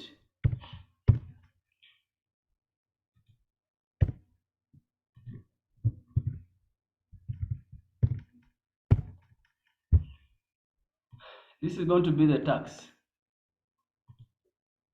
And this is the tax for option 1. Excuse me, sir. Yes, please. For option 2, why don't you apply tax saving on the interest for the second option? Please don't go into finance. You are mixing the thing. Don't go into finance, mister. Why? Because we are using debt, and debt should for tax purpose, we don't look at it. Maybe when you are coming to evaluating, that's maybe you are looking at that. Okay. So our tax saving will be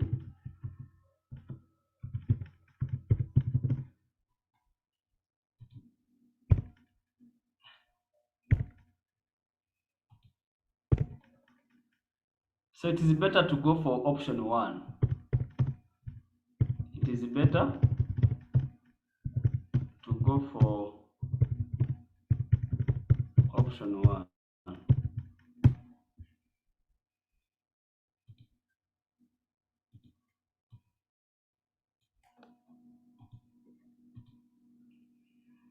I don't know where you are facing challenges on this question.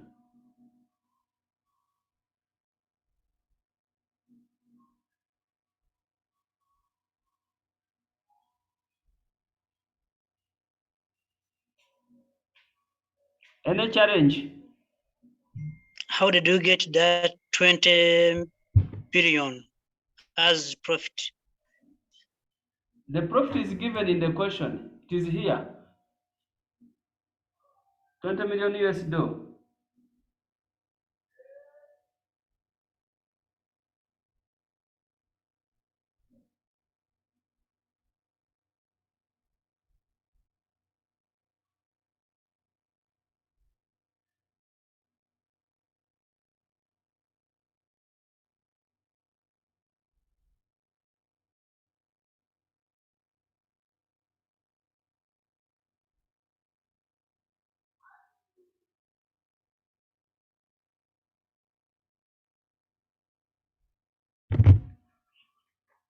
Any question here?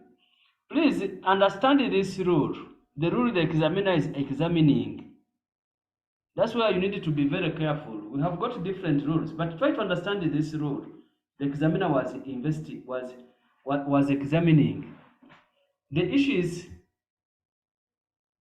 the rule is, if you invest 50 million US dollar and you are a registered investor and you invest in priority sector, that's when you qualify for a CIT of 15%. That is the rule the examiner stated in the question. So it means if you go for option 1 and you invest say 50 million US dollar, 70% loan, 30% equity, in that case you're going to be taxed. You're going to be taxed at 15%.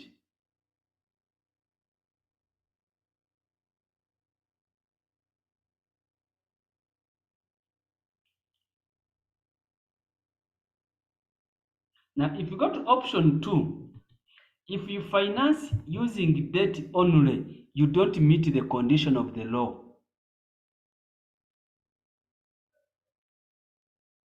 Since you don't meet the condition of the law, you are going to be taxed, or you will be taxed at 30%. If you don't meet the condition of the law, you will be taxed at 30%.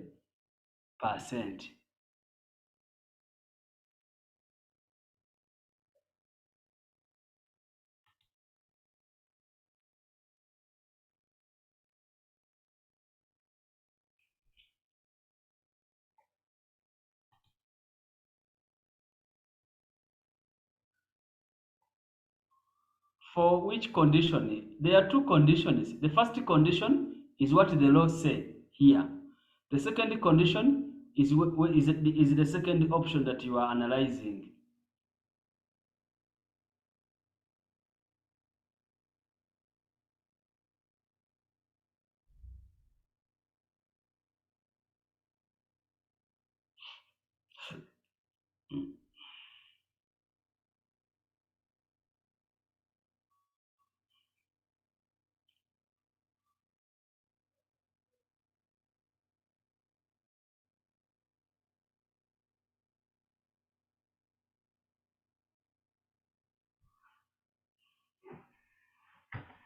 Now they are giving you another alternative in the question. This is part C. Part 2 of the question, they say, the registered share capital of GMC is 10 million Rwandan franc.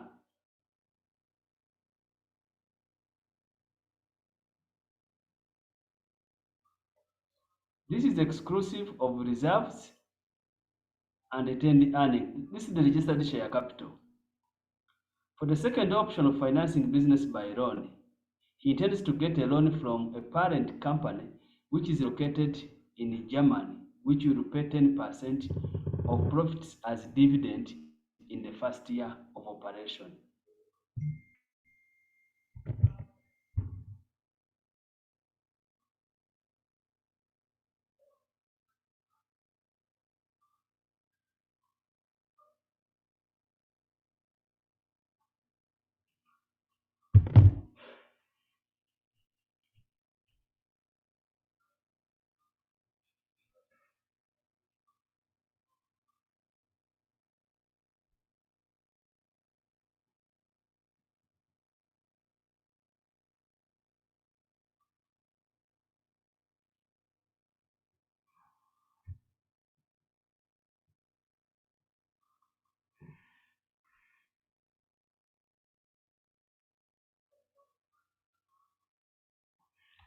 The registered share capital is 10 million with Rwanda.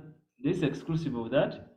He intends to get a loan from a parent company which is located in Germany, and they will pay 10% of profit as dividend in the first year of operation. So using the exchange rate of this, would the decision by the investor change in one above?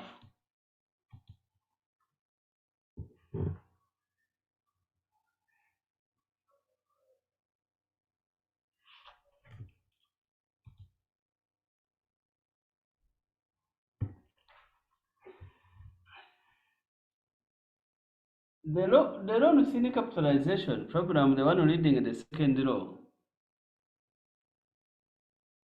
there is a loan from related party, which is 4 times the equity.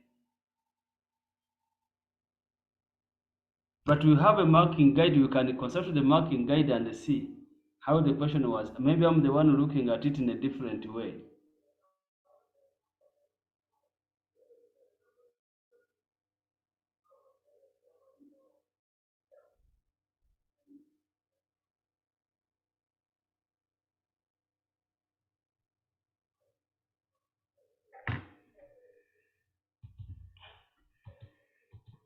So if you look at this one is not even 10, this will be 10 times, because this one is how much?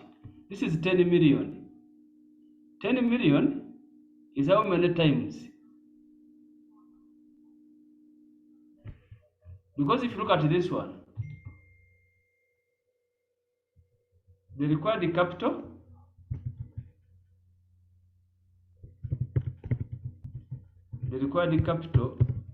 is 50 billion. It is this.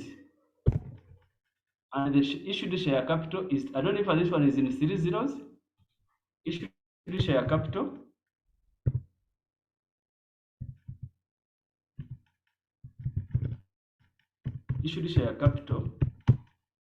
is 10 million. Not 10 billion, 10 million.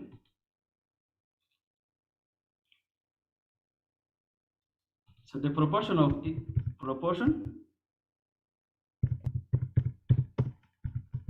debt to equity. Maybe I'm answering the different question. Debt to equity is how much? See this? Divided by this, which is 5,000. That's the proportion of debt to equity. I see that maybe there is some problem with the data. Maybe we can say that the proportion of debt to equity is 5,000. So what would be the allowed loan? Allowed loan is 10 times 4 times 18. You see, it is not, I know that it makes sense in this case.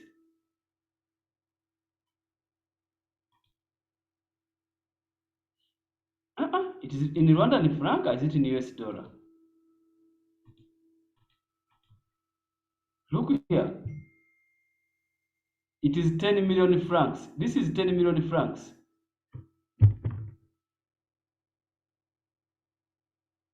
It is in Rwanda, but they might have made a mistake there. Eh? They might have made a mistake, maybe, but you can. It's an assumption that. Okay, so yes.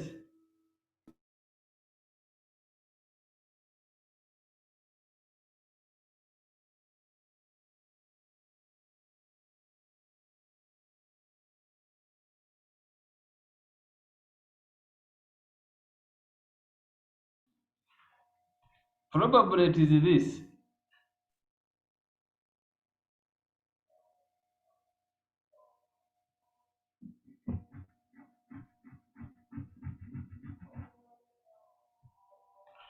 So what can we take in now? Let us take it the way it is. There's no assumption in this question, sir. If we was, yeah, there's no assumption. Take it the way it is.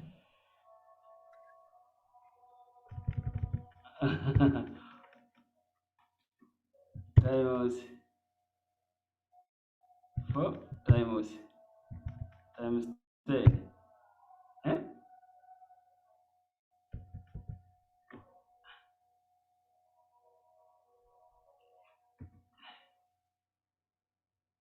Times 10%. That's the 4 million. That will be the interest allowed.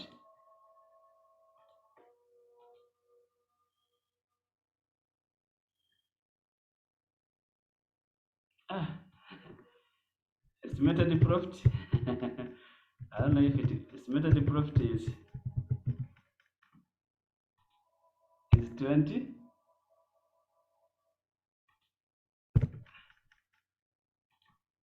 So it is 10 or 18. Eh? No, they told us the dividend. The dividend is the one which is 10%, eh? Yeah, I think I'm starting to get tired.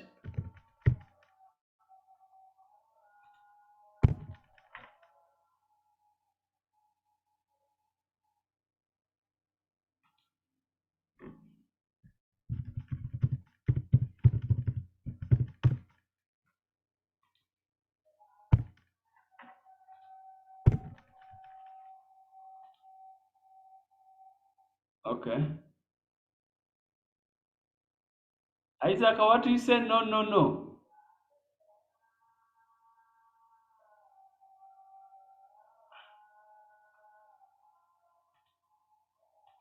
I was saying no to the person who said that those are USID.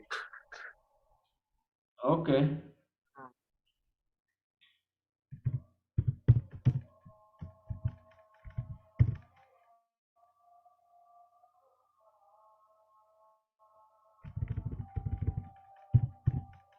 I think there's something wrong.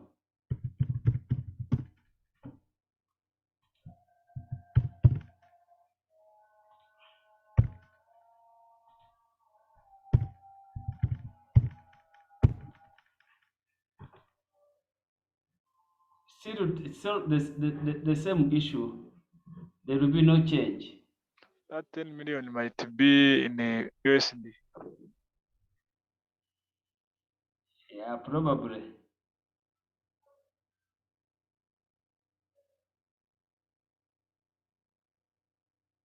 Probably it is USD.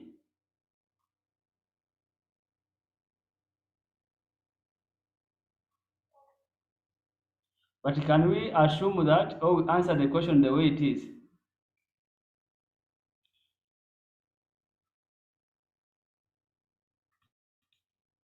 So what matters here is the way how we handle this question. Yeah, that is. Yeah. So the way to handle this question is, first of all, probably I can say, identify the option in the question. Once you identify the option in the question,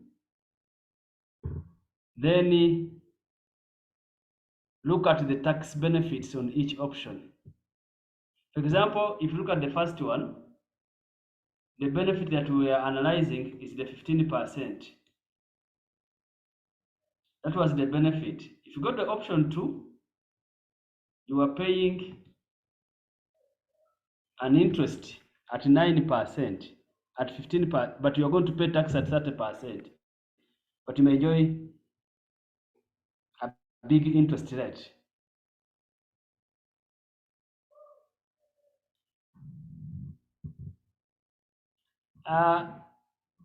If you look at what is written in the corporate income tax, the 4 times, there is, if you look at the handbook of Rwanda Revenue, they talk about thin capitalization as the ratio of debt to equity should not be 4 times the 4 times, but that's not written in the law, apart from the new law. In the new law now, it is very clear, any debt is not allowed as long as it is 4 times more than the equity. But that was this thin capitalization that we talk about. You just find it in the handbook. You don't find it in the law, in the old law. What is in the law is that a loan from a related party should not be 4 times more than the equity. That's what is written in the law. But in the handbook, they talk about a thin capitalization.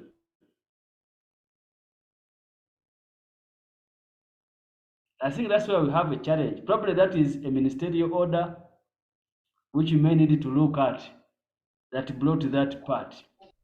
What do you mean by handbook? You know, there is this handbook that the Rwanda Revenue always publish. Okay.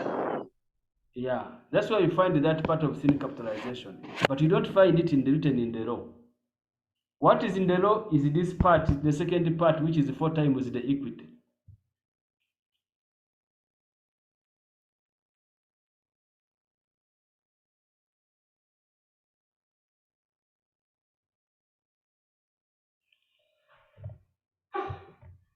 So you can less a dividend, but that's how it should Now, if you go to the second part, part B, I think we can analyze this one and then you can do it. Muhaimana Jonan is a businessman and is considering investing 200 million in Rwanda. So amount invested, that is part B. Amount invested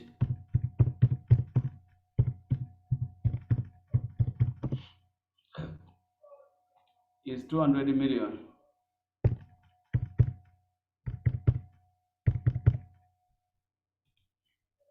He's estimating that in the first year of investment in renting commercial building. So option one, that is commercial building.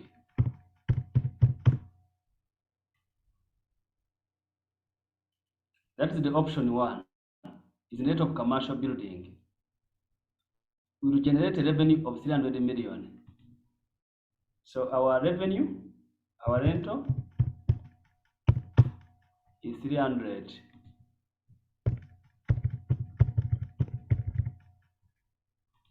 That's the option one. He's undecided on whether to invest in commercial property for rentals or in renting agricultural machinery. So option number two,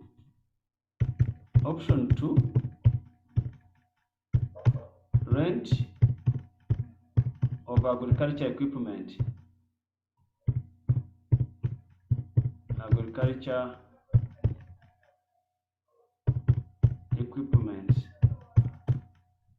That's the option number two. And for the rent of agricultural equipment, investment is the same, and we will get 100 million. We'll have interest, rental income here is 100 million.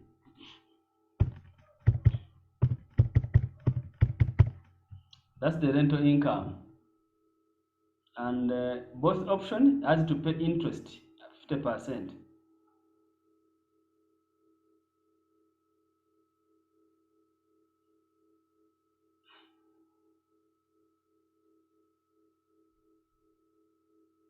The return will be, is it the return is 200? Am I interpreting it wrongly? The return will be 200 million and agriculture produce will be 100 million. Eh? What does this one mean?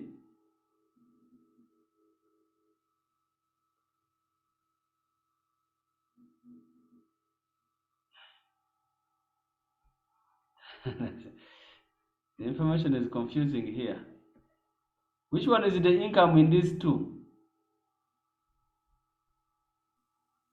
Both. Huh? For rent of agricultural machinery, the return will be 200 million. No, it's 200. 200 Huh? plus 200 plus 100. Yeah, for agriculture it is 100. There are two. There are 300. There are two incomes, eh? Yes.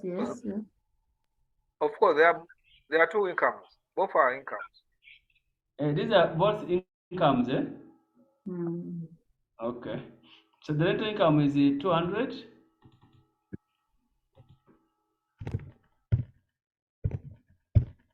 And income from agriculture activities. So it's going to be renting as is also farming. Sure. Is 100.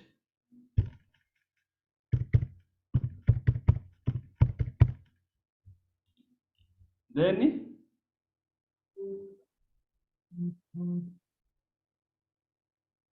interest is 50.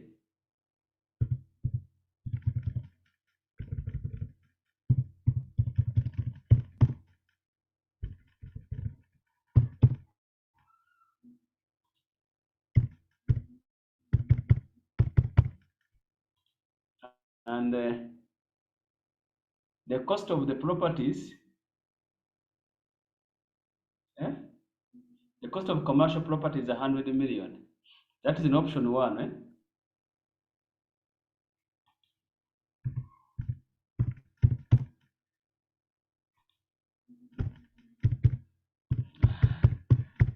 So where would you put the other 100 million? That is also something that is confusing. Okay, so now this is the issue. Now we are analyzing two activities now. You're analyzing activity, which is investment in rental income, and another activity, which is investment in agriculture and agriculture equipment. There are two incomes here. Now, if we look at the first activity, option 1, investment in commercial properties.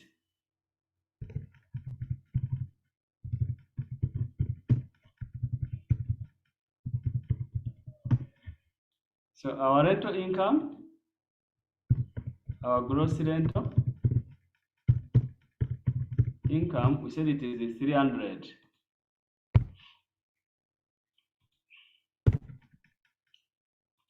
Less allowable expenses, which is 50%, times 300 million.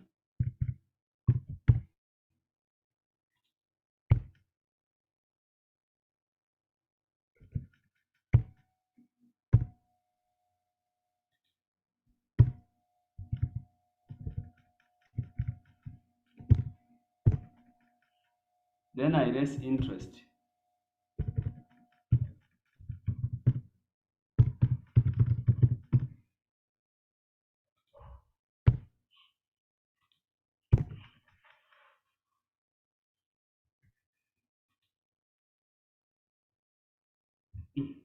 Income is 200. Am I the one reading badly? I think it is 300. Yeah, it is 3.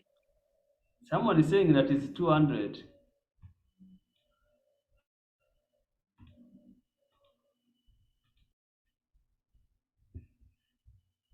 This is the taxable.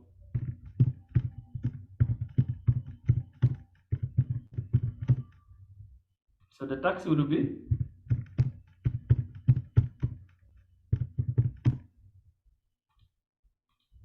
from 0 to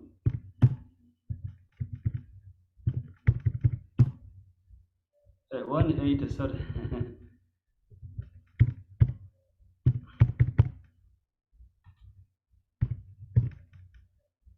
So this is 0.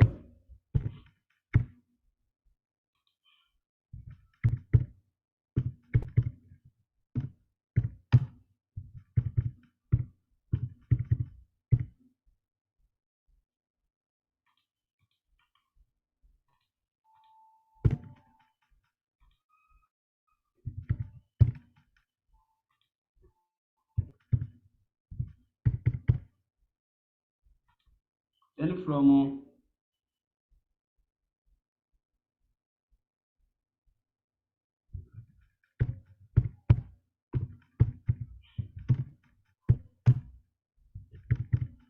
100 million, we're going to charge 30%.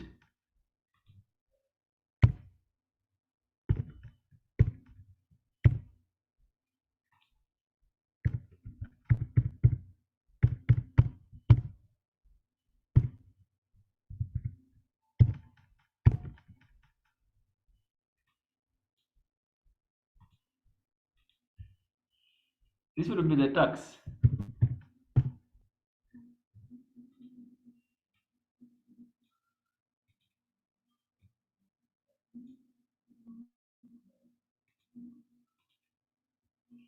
Now, if I go to option 2,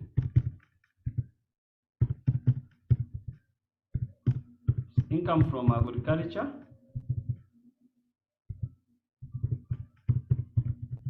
and agriculture machinery.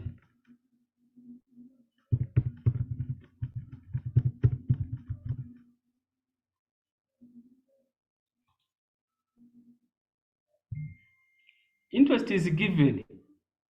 Nelly.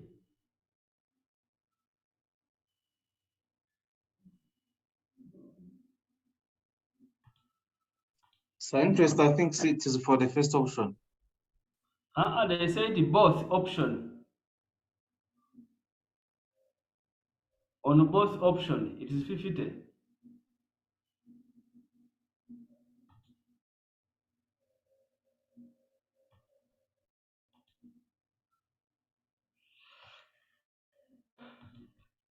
Our rental income is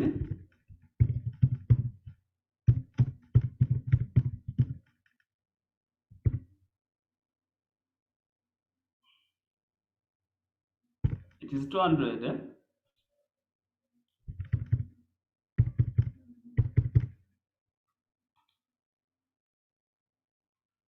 Then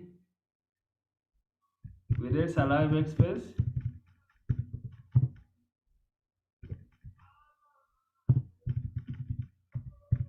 which is 10%.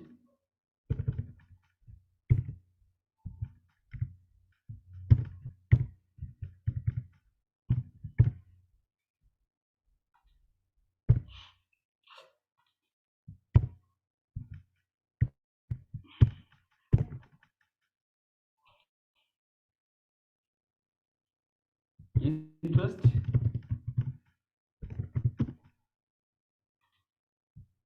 it is 50%, sorry 50. Depreciation. Now in this case, even another challenge, if you check this question again, it has got another challenge. The challenge is that we are not given whether the cost, I think this should have been the cost of machineries, but then they put the cost of what? This should have been the cost of machinery. We don't know the cost of machinery for depreciation. Can we use 200?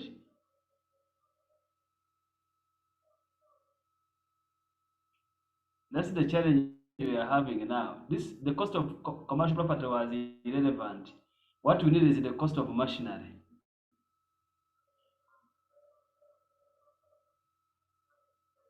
So I'm just assuming the 200 is the cost of machinery, or 100 is the cost of machinery. No, it is 200. Eh? Because they're investing 200. 200 is the cost of machinery. Yes, yes, it is 200 the investment. That is an assumption. Because there's Not an also assumption. It is written there, it's not an assumption. It is the initial investment is 200.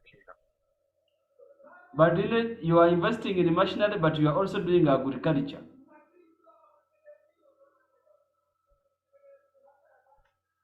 But sir, I have a question.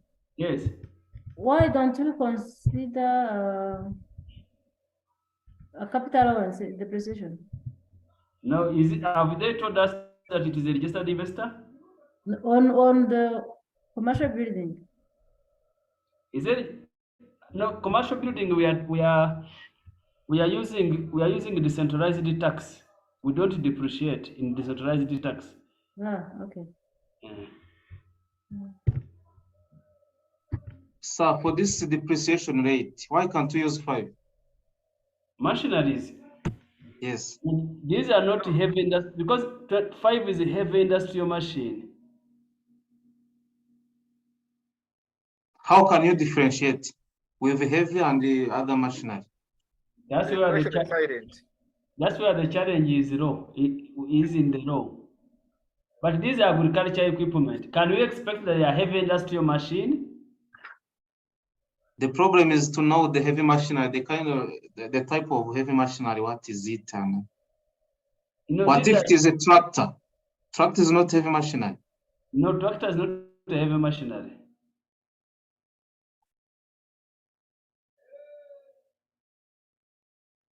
Okay.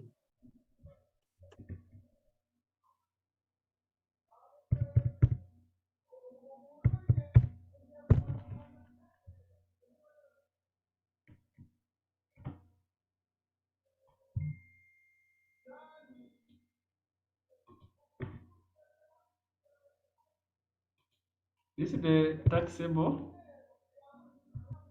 rental income.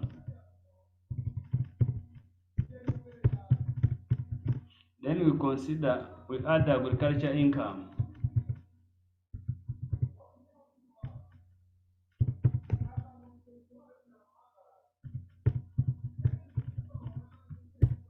Which is 100 million minus 12 million, which is exempted.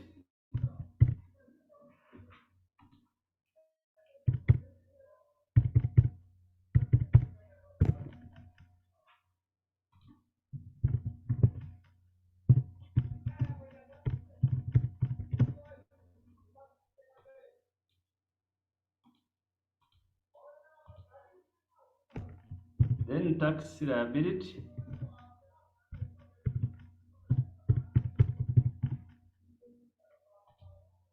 From 0 to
so it's better to finance to invest in a.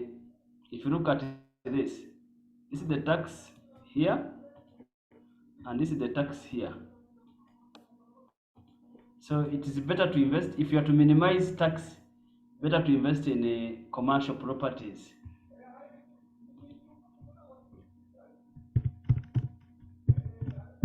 It's better to invest in commercial properties.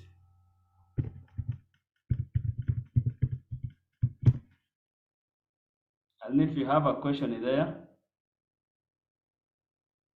you got the wrong answer. I think that the allowed expense for option 2 is 10 million instead of 20. Huh? 10%? Sorry, this is 200. Sorry, it's like that. 10% of the gross.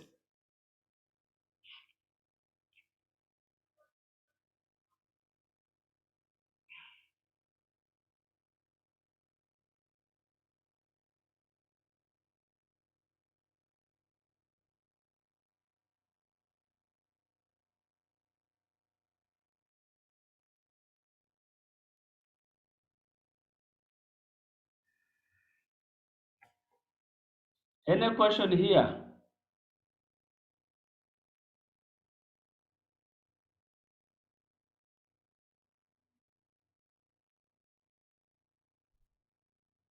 Members, any question? Up to this level, it is clear, sir.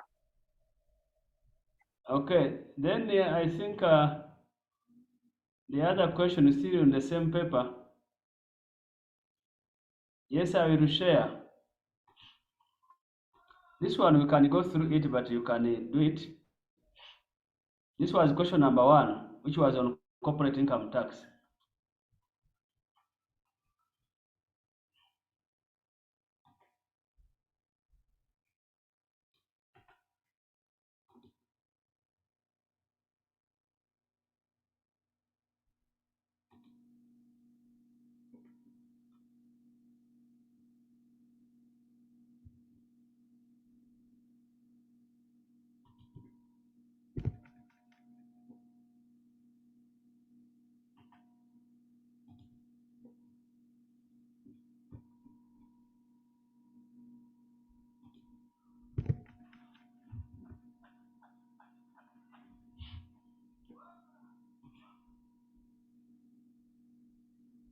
Yeah, we look at the tax because the question was asked to minimize tax. So we look at the tax to give us the best alternative.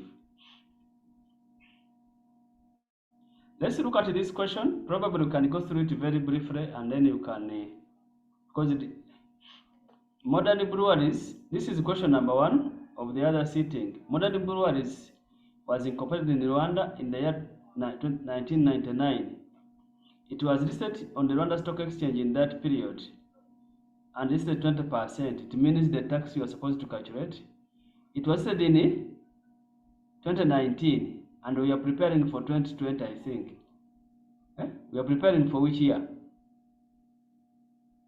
This is 2020. It means you are going to calculate tax at 28%. In the year, the company sold 2 million hectoliters of wine. So our sales, if I check the data here, our sales is in a unit is 2 million. Selling price is 10,000. Our sales revenue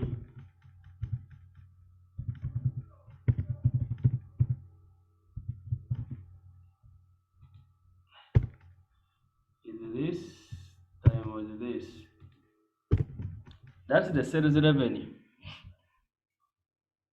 Then they said, in the same year, the company had a banker saving in form of banker deposits of 2 years, totaling to 1 million.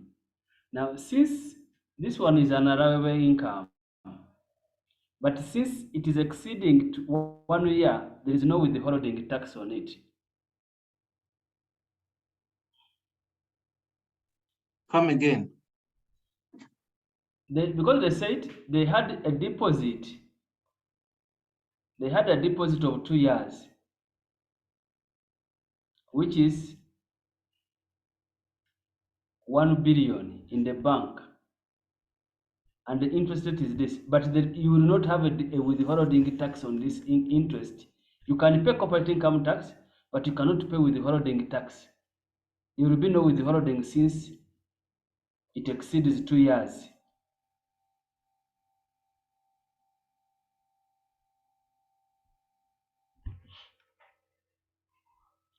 So we can go through the question. Paid dividend to its shareholders, 40% of the dividend were paid to Rwandan residents. So in this case, dividend is not a non-allowable expenses. Paid 20 million to its staff who retired at the age of 60 years. This was a payment, a one payment of, and these staff subscribed to Rwanda Social Security Board. This is like a no. This one is not allowed because this is not a subscription to RSSB. Paid the royalties of 50 million to its head office in Germany. You need to calculate 2% here. If the deposit is 1 year, it will be allowable. No, we are not. I've not said it is an allowable expense. I said there will be no withholding tax since it is 1 year and above. No withholding tax, but the income is allowable.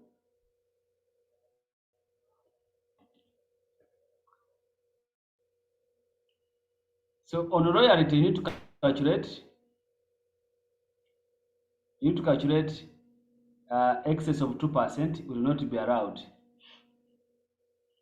Paid 1 point as a contribution for burial to one of its staff. This is not allowed. BM Limited distributed free wines valued this. This is not allowed. The chief accountant expensed VAT of 30 million on imported motor vehicle in February. The value of the motor vehicle was this. This is not allowed. The company incurred the research and training expense of 170 on production of new wine brand called Bavets. The one is not yet sold on the market. Out of the total research cost, 30% relates to purchase of a house to accommodate researchers. So the other part is allowed, but 30% to purchase a house is not allowed.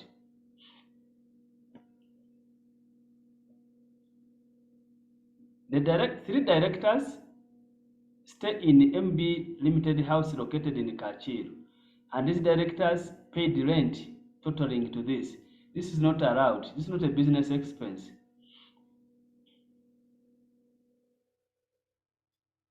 The company paid telephone cost totaling this in the month of February. Then telephone is that one is arrival expense. Then we need to look at whether you cannot separate or you can separate. MBA paid the corporate income tax this in the year.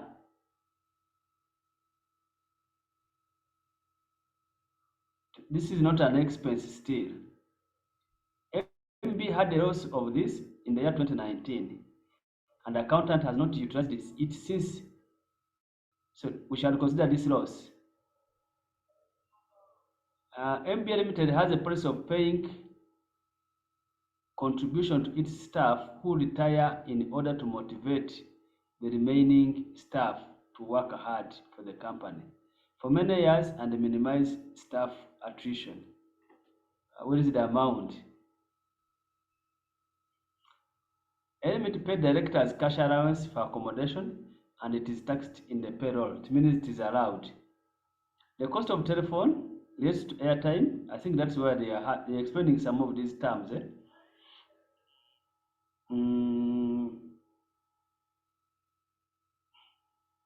20% of communication cost was incurred in the month of February 2020.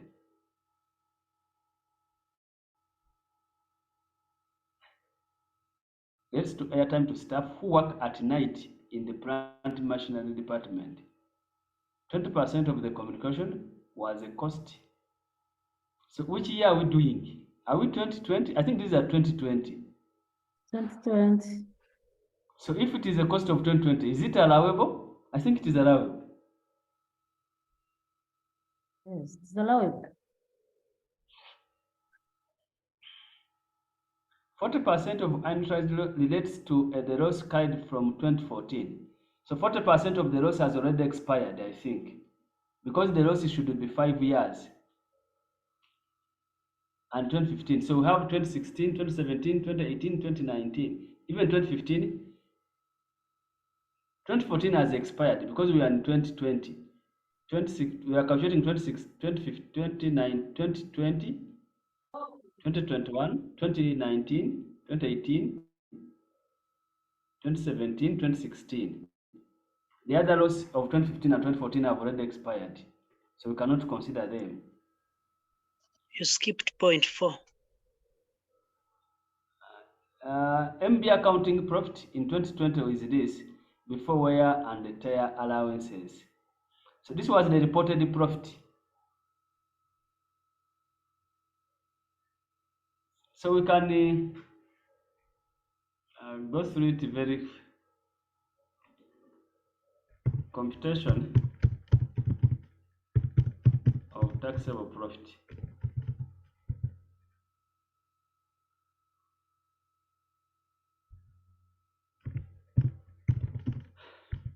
Excuse me, sir. Yes.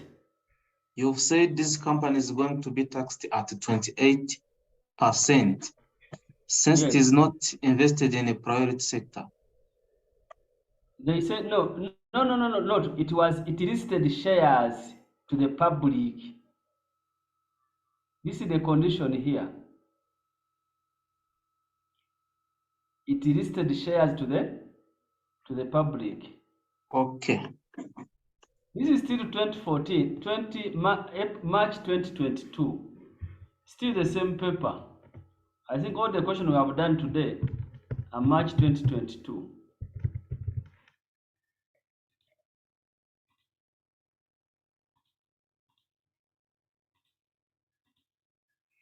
So our profit before tax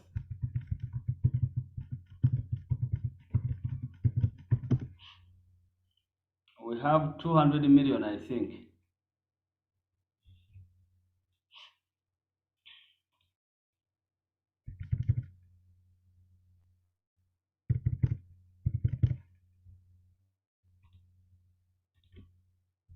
then add non-allowable.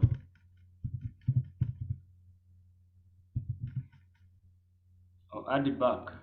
We can now go one by one and we analyze it together. This.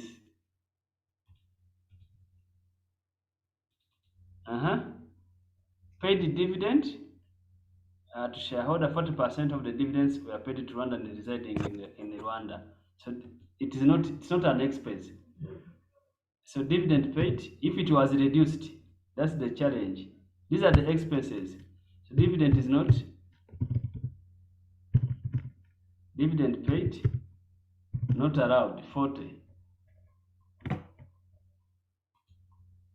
100 million. Then go to information number 2. Paid 20 million to its staff who retired at the age of 60. This was the whole figure of dividend is not allowed. Huh? The whole figure of dividend. It is not allowed. Then what is allowed? Dividend expense is not allowed expense.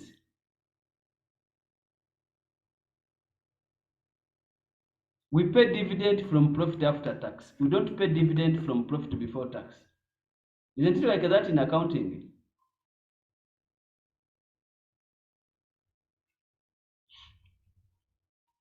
Can we go to number 2? Yes. Paid 20 million to its staff who retired at the age of 60. This was a one-off payment, and these staff subscribed to the Rwanda SSB, and their accounts are up to date. So this is not an expense. Payment to retiring staff. This is like an appreciation. Retiring staff of 20 million is not allowed.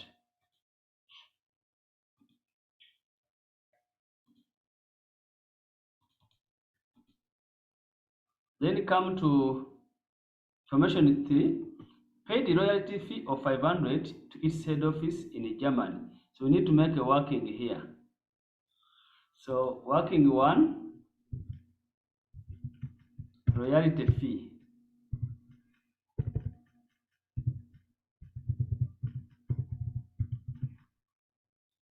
Amount paid is 500.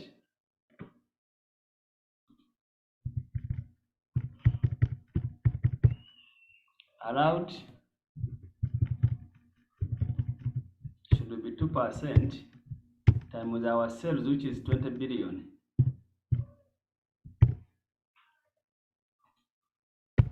2% times our sales. Our sales is 20. So not allowed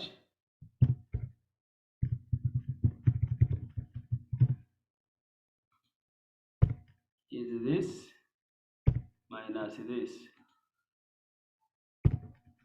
So 100 is not allowed. Royalty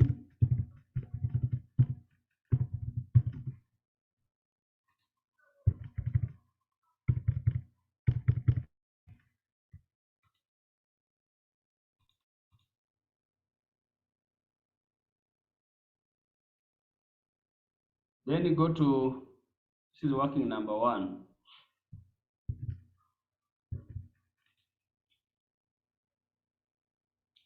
Contribution to the barrio, that's not allowed.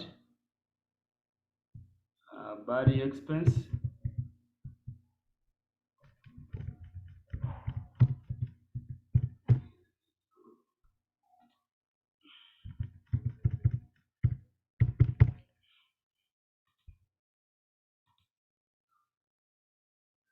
Consultancy fee is allowed.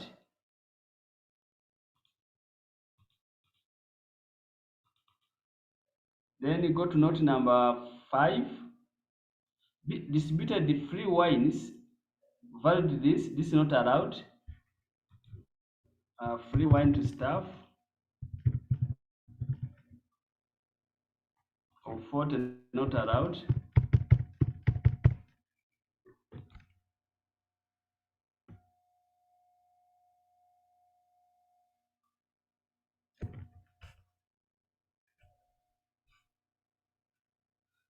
Then the chief accountant expensed a VAT of 30. This is not allowed. A VAT of 30.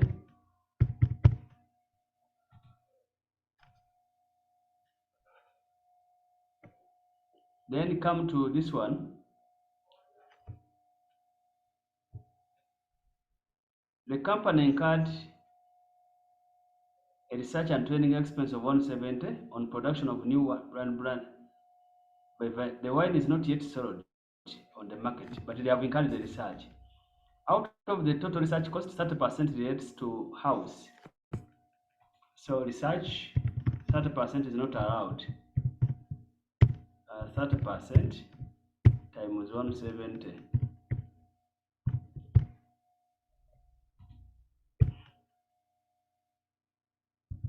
30% times 170.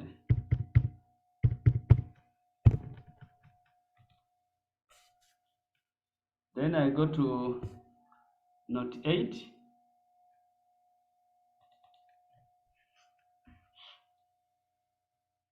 The company incurred, this is what we have seen.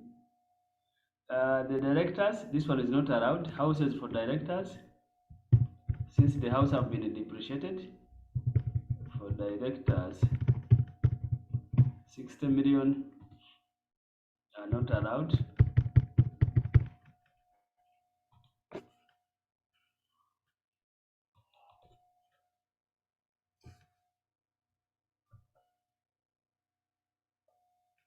The company paid the telephone cost, costing this 60 million in the month of February. I think they have told about this one. I think this is the information. They said the cost of telephone relates to airtime for staff who work at night in the manufacturing department. 20% of the communication cost was incurred in the month of February, which is allowed. What about the remainder? The remainder is in which month?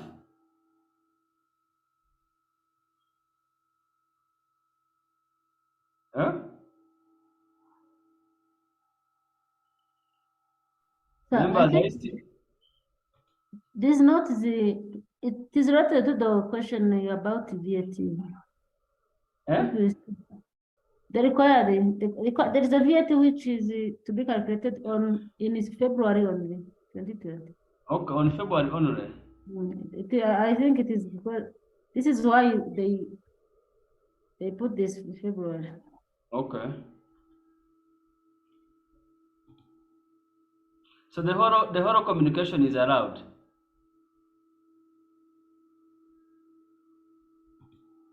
So the directors stay in MB Limited houses located in Kachiru in Kigali, and this director paid the rent. They paid the rent, totaling 60 million in February. These houses are fully depreciated, and the company is considering selling them. This income was not recorded. This is an unrecorded income. Non-recorded rent. Yeah, maybe you can add it as an unrecorded income.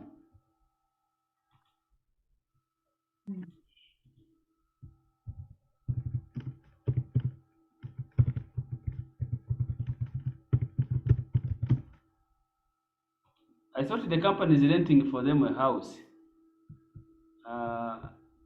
House rent.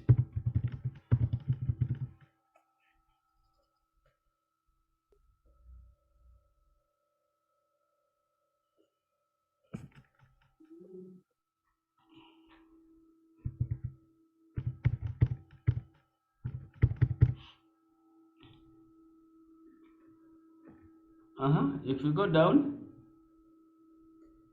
the telephone expenses, we are allowing them. The corporate income tax, this is not allowed.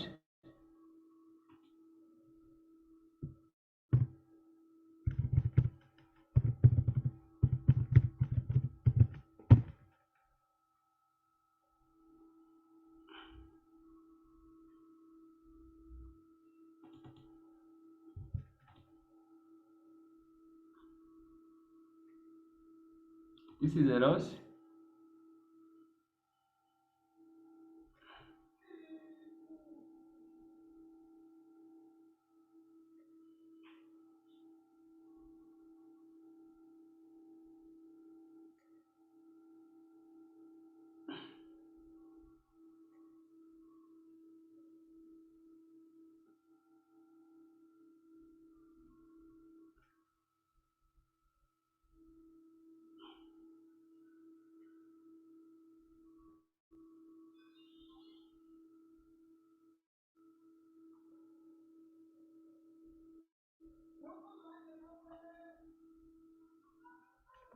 So total payables of the company, I think we can look at this one. So excuse me. Yes, please. For the telephone, the question is clear that the allowed cost for the company is 20%. Why can't we add back 80%? Is that what it reads? Maybe I'm Yes. the one For additional information. Maybe I'm the one reading it wrongly. It says total payables for the company of What is it? The cost of telephone to airtime to staff who work at night. 20% of communication cost was incurred in the month of February. Yes. So is that the allowable? Yes, that is the allowable expense for telephone for the company. I think. The 80% was from which month? That is for the remaining month. And you are computing for the year. Yeah. I think the 80 is for the remaining month. Yes. Yes. So it means the whole expense is allowed.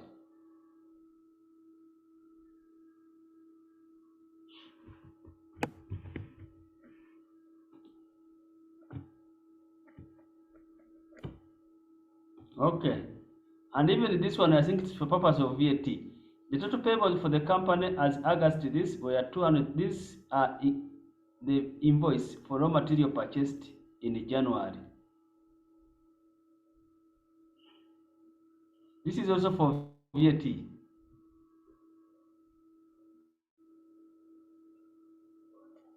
The company acquired 100 shares in one of the insurance company in the year 20 this at the cost of this per share. Sold 20% shares in 2018 at a price. Do you recognize this?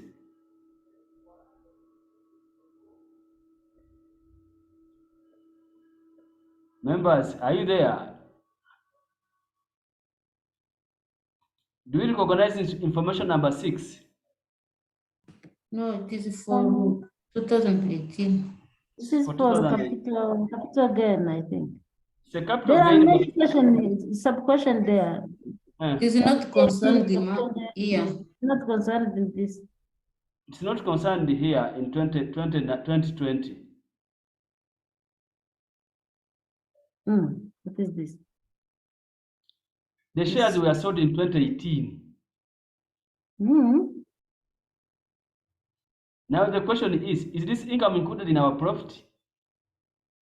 No, it is for 18. But in the profit we are adjusting this profit of 200 million. Do you have that gain? You know, the information here is not very clear.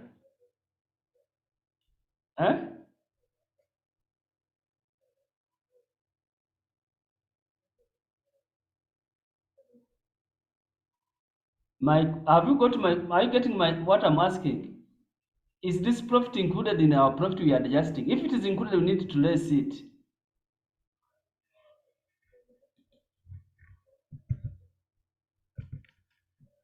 And even the note 6 above it is not well explained, sir.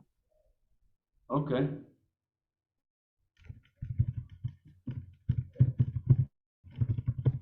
Gain always on shares. So if you look at our proceeds is 3.5, I think.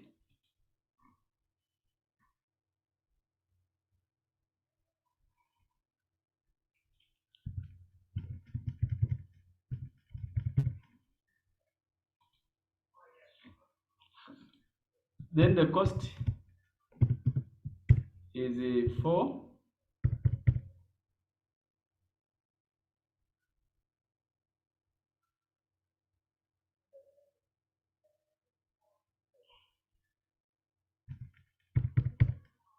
times 20%.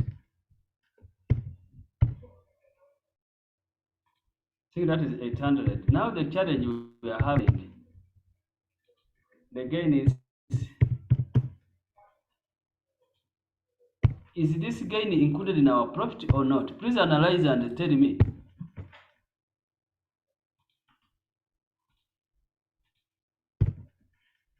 Because this was the company acquired additional information, but I don't see it anywhere. I think it's not included. Not included, so we leave it.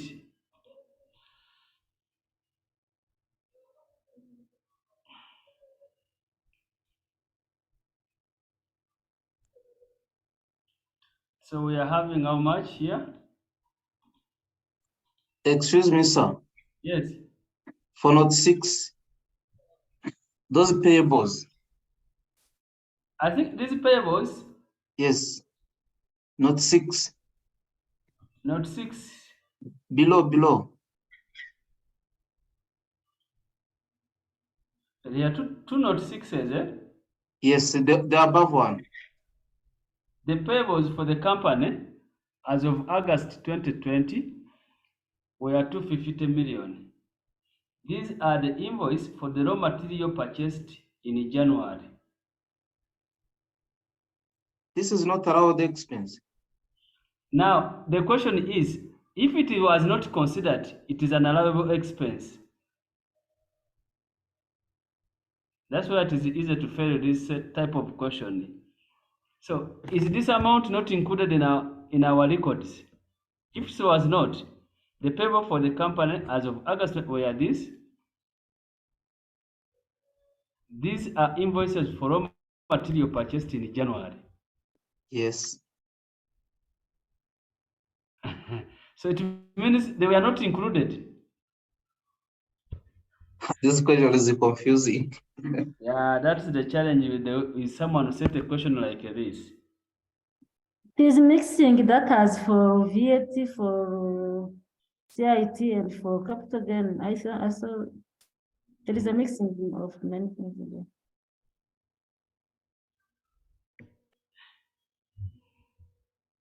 Which one is withholding? Janet, which one are you paying 15% withholding? Yeah, this question was not very clear somehow.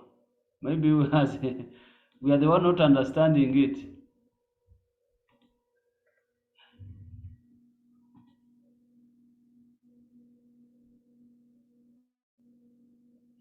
Payables, you pay withholding tax. No. For what? If you purchase goods, you don't pay withholding.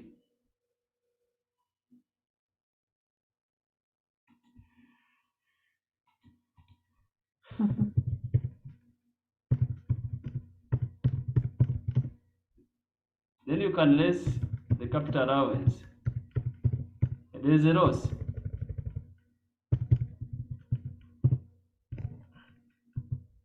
Remember, our loss is the loss is what is the loss?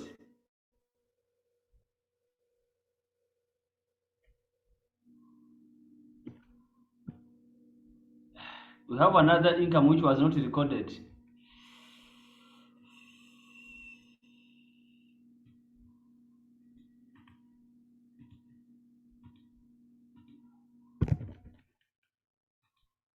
We have another rental income of, it's not number 8.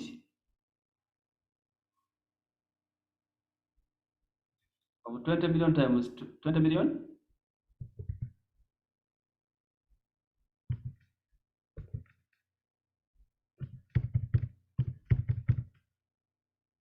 Times 12.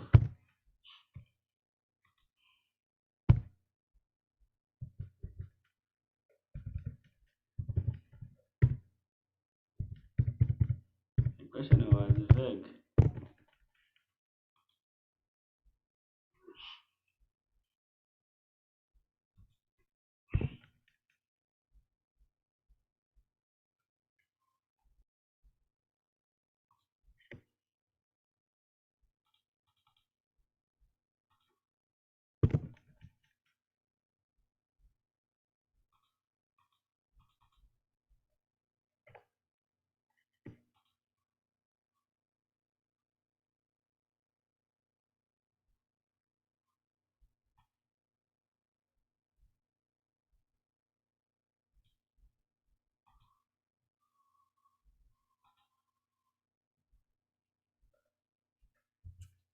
Where is the rose? I'm no longer seeing. I think it's members, please. Where is the rose? Which note was the rose?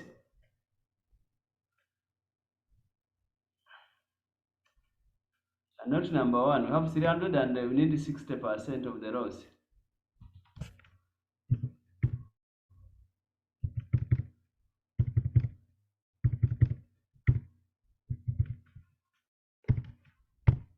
Because 40% has already expired. 40% of the rose has expired.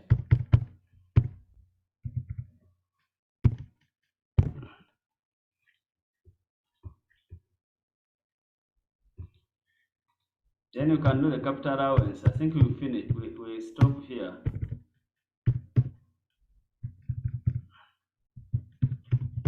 The capital allowance. What was the question? Is it a registered investor, not a registered investor? Can we check this question again? Is it a registered investor?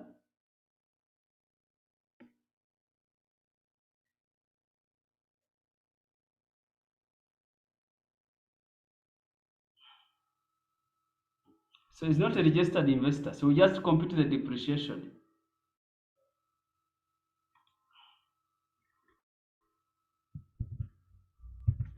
Excuse me, sir. Yes. A company can be listed without registering. No. There are two things you need to separate: being a registered investor and being a registered company. A company can be registered, but not a registered investor.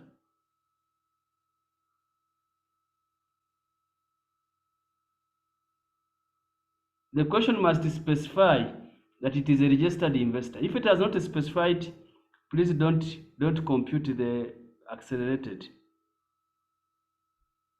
Have we got each other there? Yes. So I think you can do this.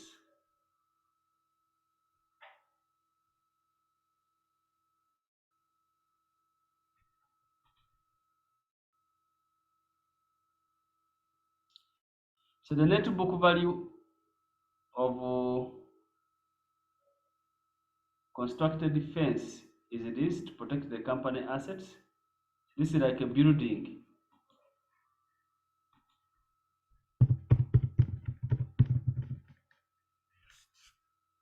Or you can call it a fence, but this is like a building.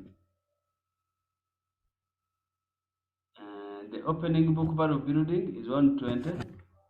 You can separate them, the fence.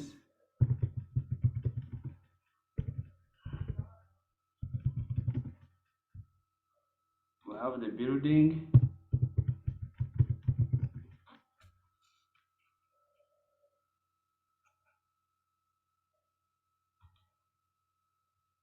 We have the motor vehicle.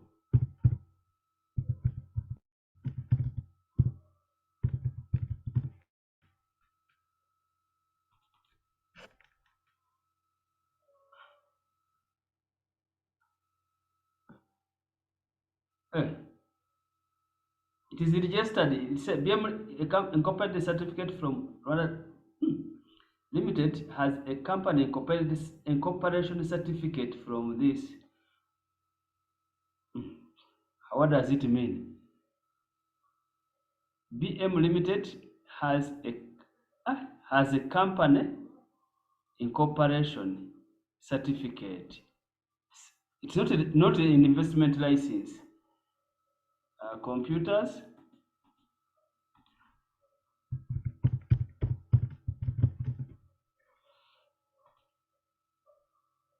It is listed but not registered. That's what I've said. It is listed but not registered as an investor.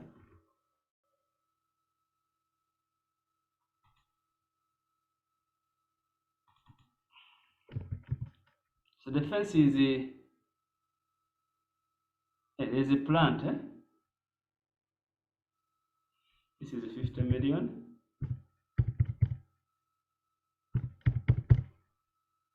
And the building is the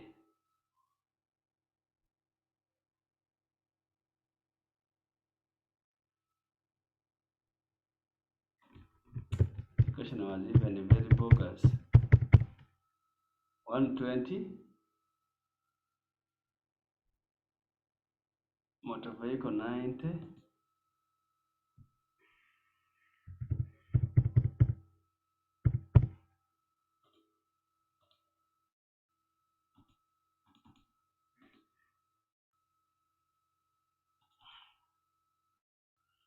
Computer is 400.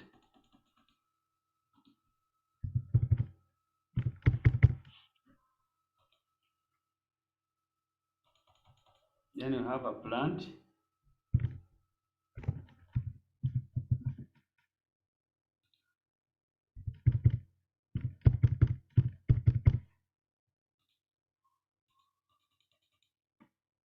So depreciation rate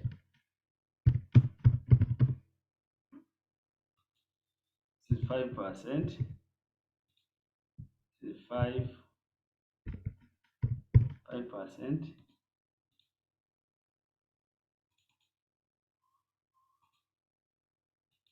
625.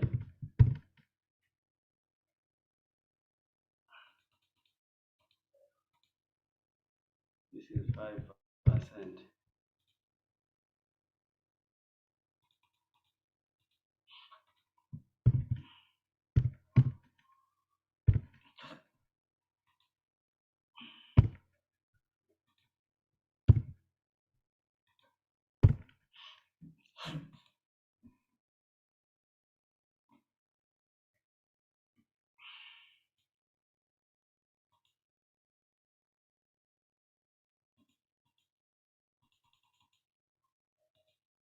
Now I want to look at this.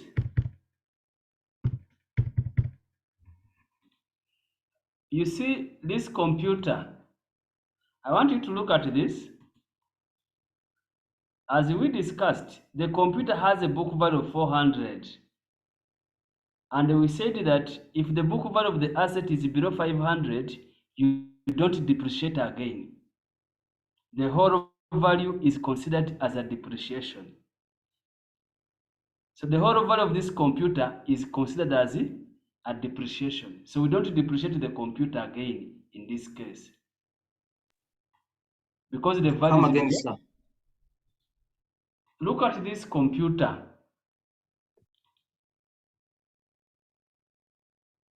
The value of the computer is 400.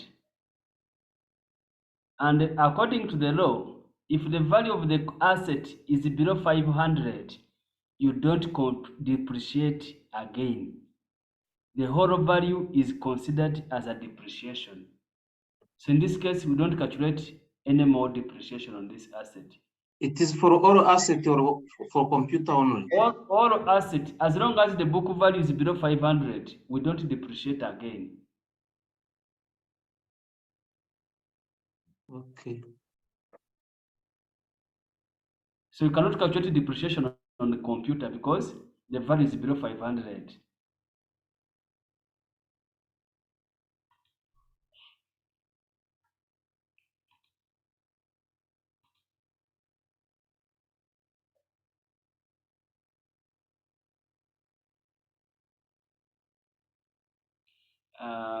Come again on note 6 using article 60 of income tax. Note 6 is about the capital gain. I think that's what you are saying. And based on the capital gain, the question we are having a challenge here. Should we include, is it included or not included? But the question, this income should not be taxed in the current income because it was an income earned in 2018. So it's not a current income. Now the question where we are having a challenge is this income we have calculated included in that income we are adjusting or not? I think that's where there is a challenge.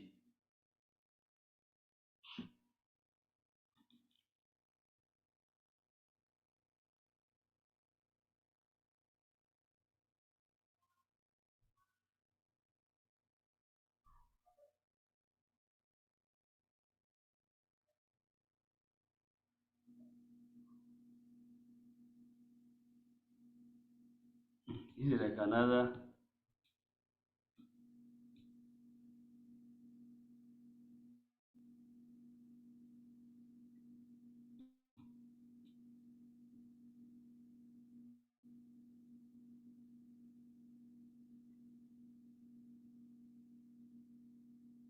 This is what? As if it is something.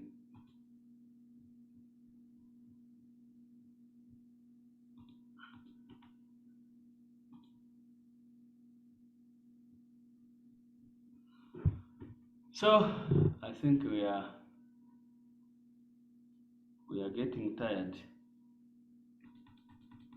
But I think now we have made a very good overview of what we need to know. So this is working number 3.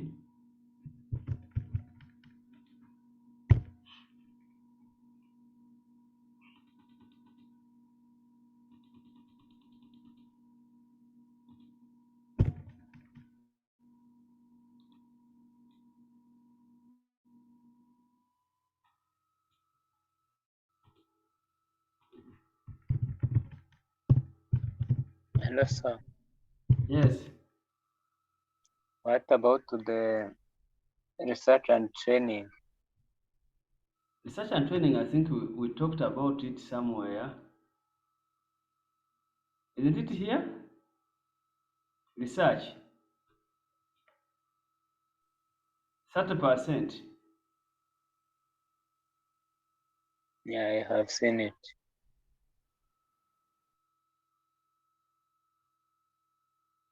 Then you can use your CIT at 28%.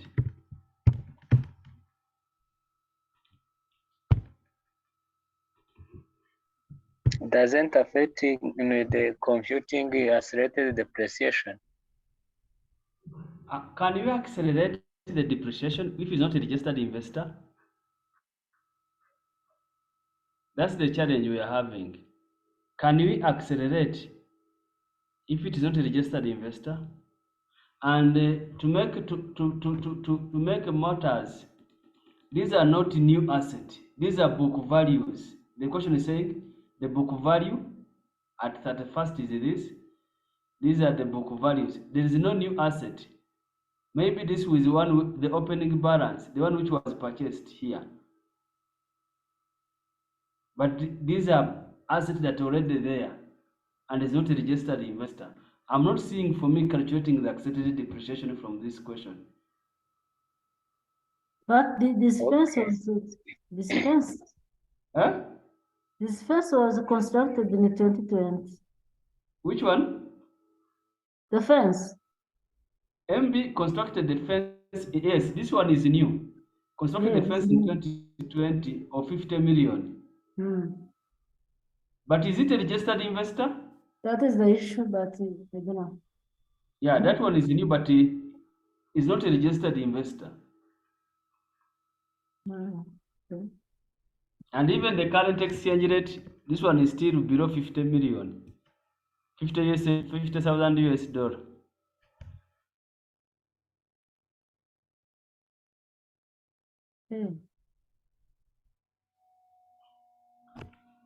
So members, I think apart from those whom I will meet probably, those my students in Huye, I can't say that I've exhausted everything, but at least I've given more than 90% on this course. As I said when we were discussing this part, the key important aspect, know how to adjust the business profit. Given any question,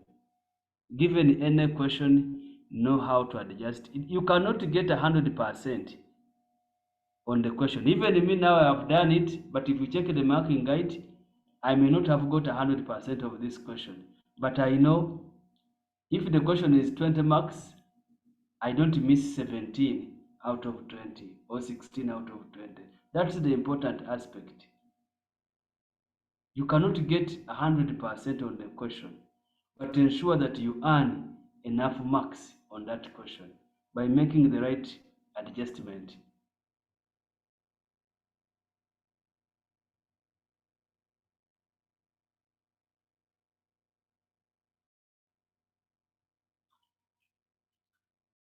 So please look at the question, most especially that is question number 1. That's where you're going to find the corporate income tax. Look at the question very well, identify those which are allowable and those which are not allowable, and make adjustments.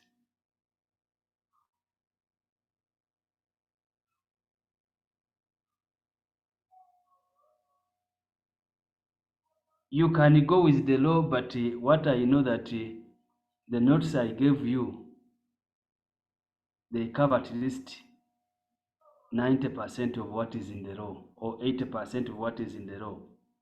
So yes, you can print the law, some laws, but most of the laws are captured in the notes that you have. So it is a matter of consolidating what you have now, not looking for new things. Try to consolidate now what you have, rather than looking for new things. And as some members were asking, please answer according to the old law. Answer according to the old laws. Don't be tempted to use the new law in your answering of the question. I think I can say, I wish you the best. Thank you very much, sir. Welcome, sir. Thank you, sir. Thank you. So, okay, so let's pray that you make it. Thank you, sir. Thank you so much. Now, Can we get the Excel, sir? I'm going to send it now. Now record. Yeah, I'm as going well to as send. the record. Yes, I'm going to send. Okay, thank you so much. Thank you.